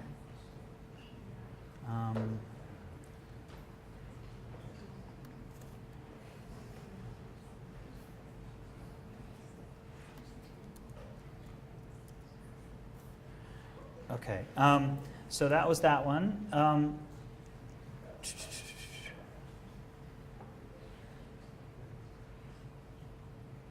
All right, so that gave us a sense then of sort of race and which races were involved. We can also have a look at when things happened. So if we have a look at, let's say, the time that people were stopped. So here when it comes back again, sorry, somehow I managed to kill this. This is the time that people were stopped, and it's in hours, minutes. So the first one is at 1 a.m. and 15 minutes past 1 a.m. The second is 3 a.m. and 10 minutes past 3 a.m. If I wanted to know what hours these events were occurring, how would I do that from this data? I could divide by 100, right? So if I do that here, I'm going to get it's the first hour, the third hour, the 20th hour, and then the pieces left over. So in particular, what I might want to do is, instead of dividing by 100, I could just ask, how many times does 100 go into 115? How many times does 100 go into 300, and so on? And so this operator, instead of division, this percent, is asking for the modulus. It's asking you how many times does it go in. If you want to know what its remainder is, you could ask, sorry, with the slash. If you want to ask the one without the slash is instead giving you, the remainder. I guess I took that away.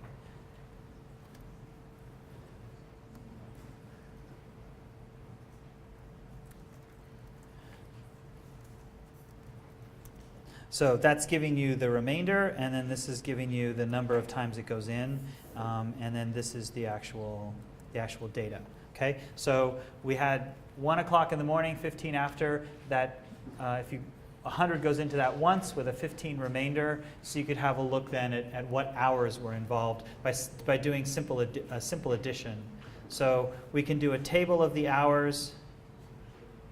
That'll give us a sense of when people were stopped, and then we can also do a bar plot. This is actually a bar plot of the minutes that people were stopped, and not surprisingly, it happens on the 5, 10, 15, 20 when they're writing it down. There's not every so often there's someone who's saying it's 10, 11 or something like that, and then this is the time at which it takes place, the hour. Okay, so this is starting from midnight all the way up to 11:59. Is that what you would expect? Right, so, even people who are engaging in a lot of furtive movements go to sleep. And they're up around 5, 6 a.m. Are there features in this pattern that might be interesting to explore? 4 o'clock start. The what? 4 o'clock start. Right. What's happening there that it sort of levels out? Is that a shift change? Coffee break. Pardon? Coffee break, right? Yeah, that's sort of an interesting structure there, and I don't know what's caused that.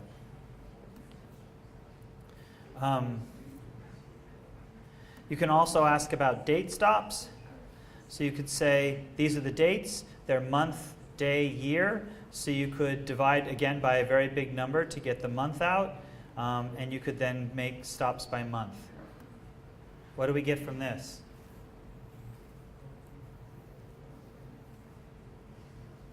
Anything? More in the beginning of the year. More in the beginning of the year for sure, because winter wraps around.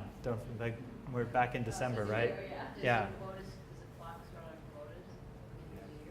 Could be. Or this could be a trend, right? There could be just less of it happening. We don't have to be quite so cynical. So what we could do is read the data. So the NYCLU made the 2011 data available. You can also, from the NYPD, download the raw SPSS file and load that in. For that, you're going to need the library that lets us read in packages that are, or read in data that are in a foreign from a foreign system like SPSS, which is what the NYPD gives us in. And if you want to know what kinds of foreign things we can read, there are things like a DBF file, a STATA file, SPSS files. Read.SPSS reads an SPSS file. So if you were to download the data from the NYPD, which I did here, there's a file called 2011 POR, P-O-R. You can also download that from compute-cuj.org. There's a file called 2011 POR. You could download that. Read that into, apparently I didn't download it here though. Here's the 2011.por portable file. Oops.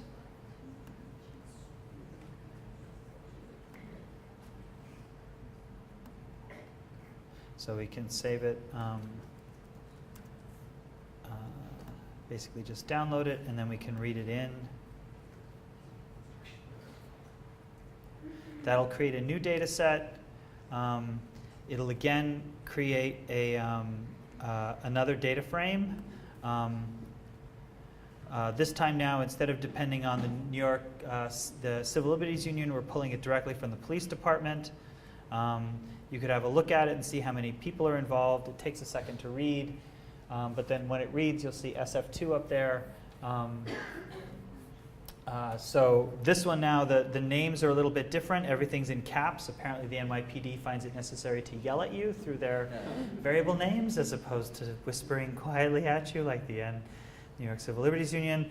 But again, it's a data frame, and you could do a bar plot of the date stopped. So here's that. And in fact, you could maybe combine the two data, the one from 2011 and 2012, and make a bigger plot that has the full thing. And now what do we think?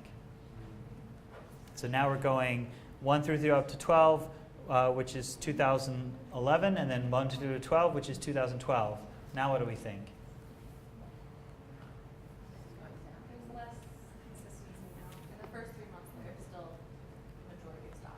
Right, there's still a lot going on at the beginning of the year, but it also kicks up at the end of the year.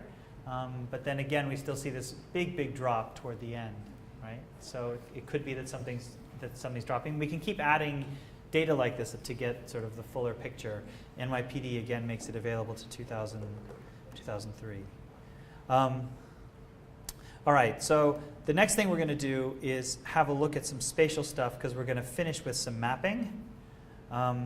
So if you have a look at, in the data set, there's x coordinates and y coordinates. They come out as these really big numbers. Does anyone know what those represent?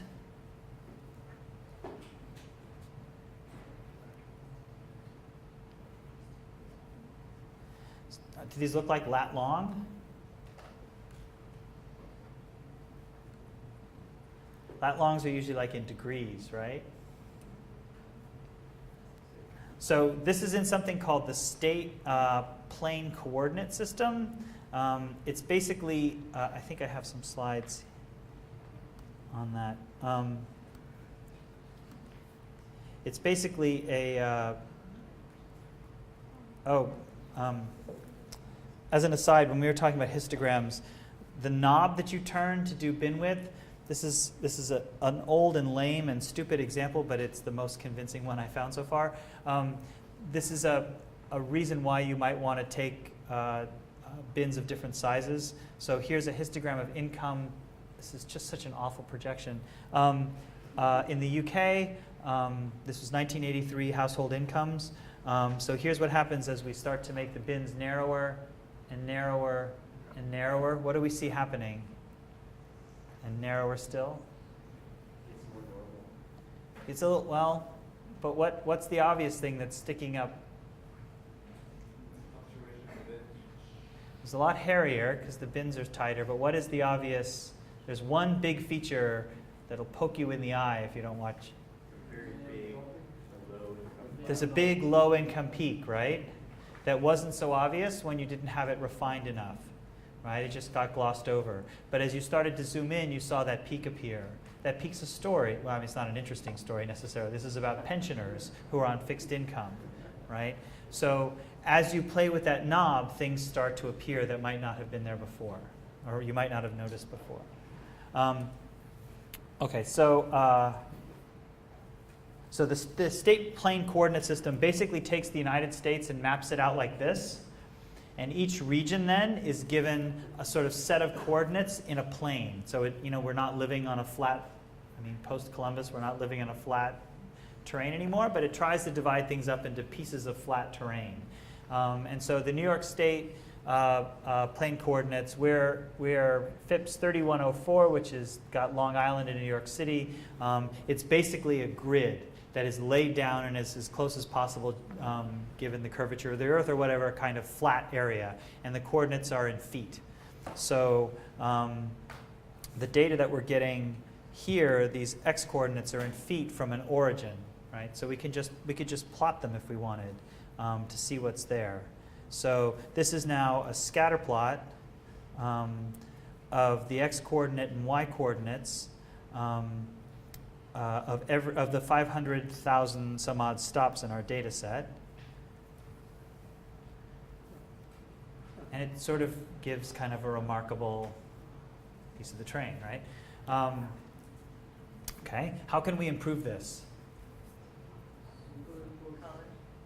Some color. How do you want to color it?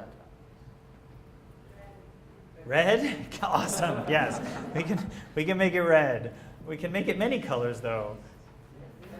That mean different things. Huh? Yeah, let's do that. That seems like maybe a reasonable thing to do. So what we could do is let's do what we did before when we did the labels. So in the race category, black was 1, black Hispanic was 2, whites were 3. So we'll make them blue, black, orange, red, green, and yellow. How about that? For black, Hispanic is going to be, black is going to be blue.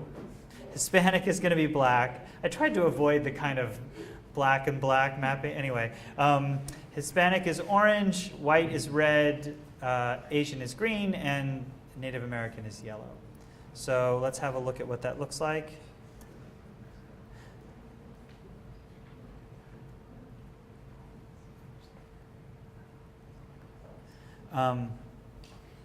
And again, notice what we're doing here. We're keeping that same idea where we take our labels, blue, black, whatever, and then we're piping it through race. So it should give us the same thing, and then we have a look at the plot.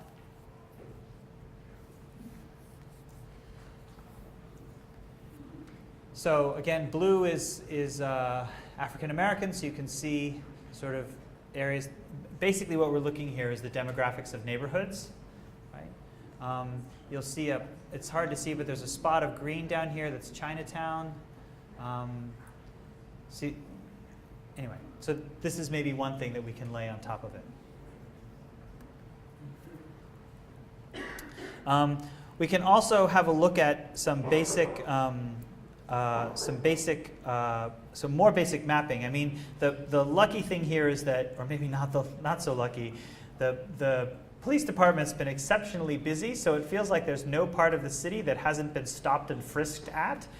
So the terrain can be defined by the activities of the police.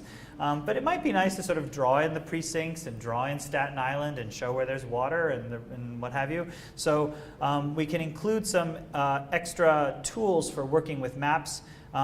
You can either go to this packages piece and click on install.packages and look for package names. In this case, we're going to look for map tools. And we're going to install that. And it'll go ahead and install it for you. And then what we'll want to do is maybe import the superpowers that Map Tools gives us. And then we'll also want to install something called ClassInt, and I'll explain what that does in a second. ClassInt. So we'll install that guy. That one installs, and then we'll ask for its superpowers. So now we're able to deal with maps. So what we could do is go out and get the precinct data. The New York State is sort of loaded with data in this regard. So we can go out, let's say the Department of City Planning very happily makes its map data available to you. You can look here and you'll see that there is police precincts is the second object down, and you can download that. And when you download data about maps, what you're technically downloading is a folder. Often what you're downloading is a folder that represents something called a shapefile. And a shapefile isn't a single file. It's in fact, in this case, 5 files. There are three files that are absolutely necessary. And I guess I put them in the text.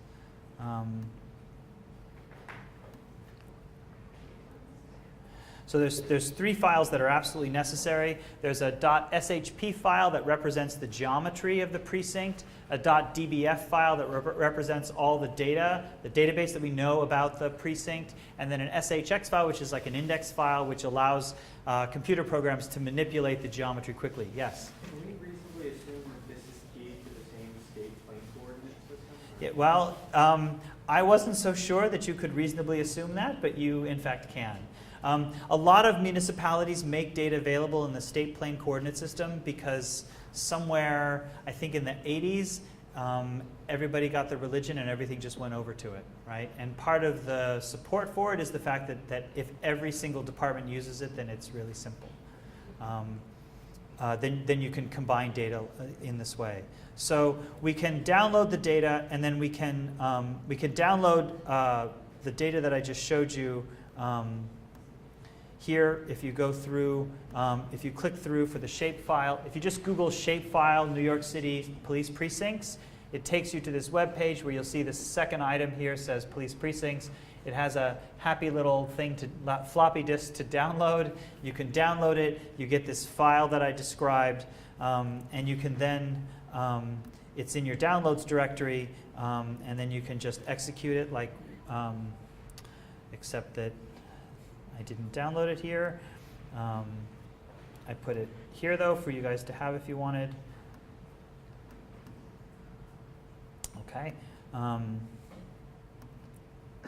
So you can load in the precincts. You can say, what class of object are you? And it'll say it's a spatial polygons data frame. So data frame, that's a term we've heard before. That's a table for data in R. A polygon data frame means that in addition to all the data that it has, it also knows about shapes. So I can ask for its names, what data do you know about? And it tells me that it knows about the precinct number. It knows something about the area of the shape, like how big the precinct is. And now I can start to manipulate it like I would anything else. I can plot the precincts. Here they are. And if I wanted, I could add text over the top that tells me which precinct's which. Here, so I can see which precinct number is associated with which things. So now I can start to make selections. Give me all the data or only make a map for precincts in Manhattan. Give me a map or give me the data only for precincts in Brooklyn or so on. So we have that. And then you could also, if you wanted, ask how many stops were happening in each precinct. It seems like a sensible thing. And from our data, we see this is its table. So precinct 47 had 8,900 people stopped. Precinct 81 had 9,700 people stopped. Precinct 123 had 1,940 people stopped. And you might want to know, is that high? Is that low? What does that look like? So I could take that table and I could assign it to something called precinct counts. I could start to look for, remember we used quantiles before to tell us to break the data up into 4 parts, like the ages into 4 parts. There's a function called classInts, that's where that classInt comes from, that divides the data into as many parts as it seems to think is necessary. So if you have multiple modes or something, it'll divide it into pieces that make sense. So in this case, it wants 1, 2, 3, 4, 5, 6, 7, 8 different precincts, or different categories. Each one having about 9 or 10 in them. And then we could create color maps that basically encode or use this sequence of precinct numbers and assigns them colors. So in the end, we can end up with a plot maybe that looks like this. So here we go from blue having low counts of people stopped to red having high counts of people stopped. Okay? And the command itself is sort of not that bad. We're saying I'm going to plot the precincts and the color that I'm going to assign to them. Well, I'm going to use a function called findColors that uses the intervals that I define, the number of people stopped, these things here, and it creates a ramp between blue and red. Blue low, red high. I could sort of do whatever, any choices you want, maybe red to green. It sort of is happy making those jumps. Okay? So what I wanted to have come out of this then is to show that with 3 or 4 lines of code in R, and now we've gone actually quite far, we're able to start to make some comments about, albeit maybe not the sexiest yet, some comments about where the stop and frisk activity is taking place. Okay, so we've used some simple decoding of variables and re-encoding to tell us something about the times at which things are taking place. We've used some decoding to be able to look at ages and see what sorts of people were involved. We related sort of age and whether or not you were frisked. There's 101 different variables floating in this data set that we could start to have a look at and start to play with, right? That start to unpack and maybe tell a story around. Many of them are quantitative, many of them are qualitative. We now have the capacity to relate to qualitative variables through mosaic plots. And then using a map as a kind of tool to be able to say where there's activity and where there isn't. We had a discussion in the Stabile group today about maps and trying to spot correlations through maps. I'd be a little careful. We don't really know, I mean, you'd want to pair this map with maybe some data from the census to see where lots of people are living, what are the demographics of the area, right? You don't want to leave this sort of uninterpreted and sort of hanging there. I think you probably also don't want to leave it as green to red because that seems a little reductive. All right, so let's let's see. So I should add that a fair bit of this kind of mapping work can be made even finer. WNYC had some nice examples of doing sort of really like small scale mapping, and has a beautiful sort of, again, this idea of sort of journalists showing their work, that once you put a map out like this, so John Keefe at WNYC puts a map out of where people are frisked or not, right down to the block level. Again, something we could do quite easily in R as well. There's a little blog post that says how we did it. You'll notice here he does a lot of like R working to get the data into a proper format. So what we've done today then is a bit of syntax.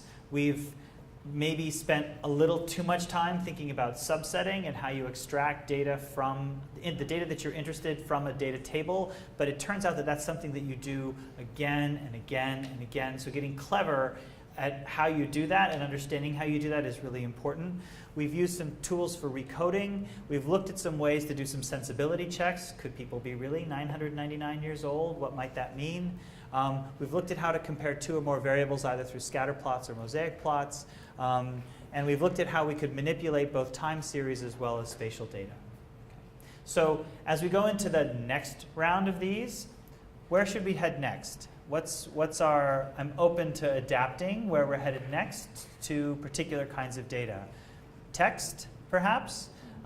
Some work on Twitter, perhaps? What might be interesting to you all? Text? Okay. What else?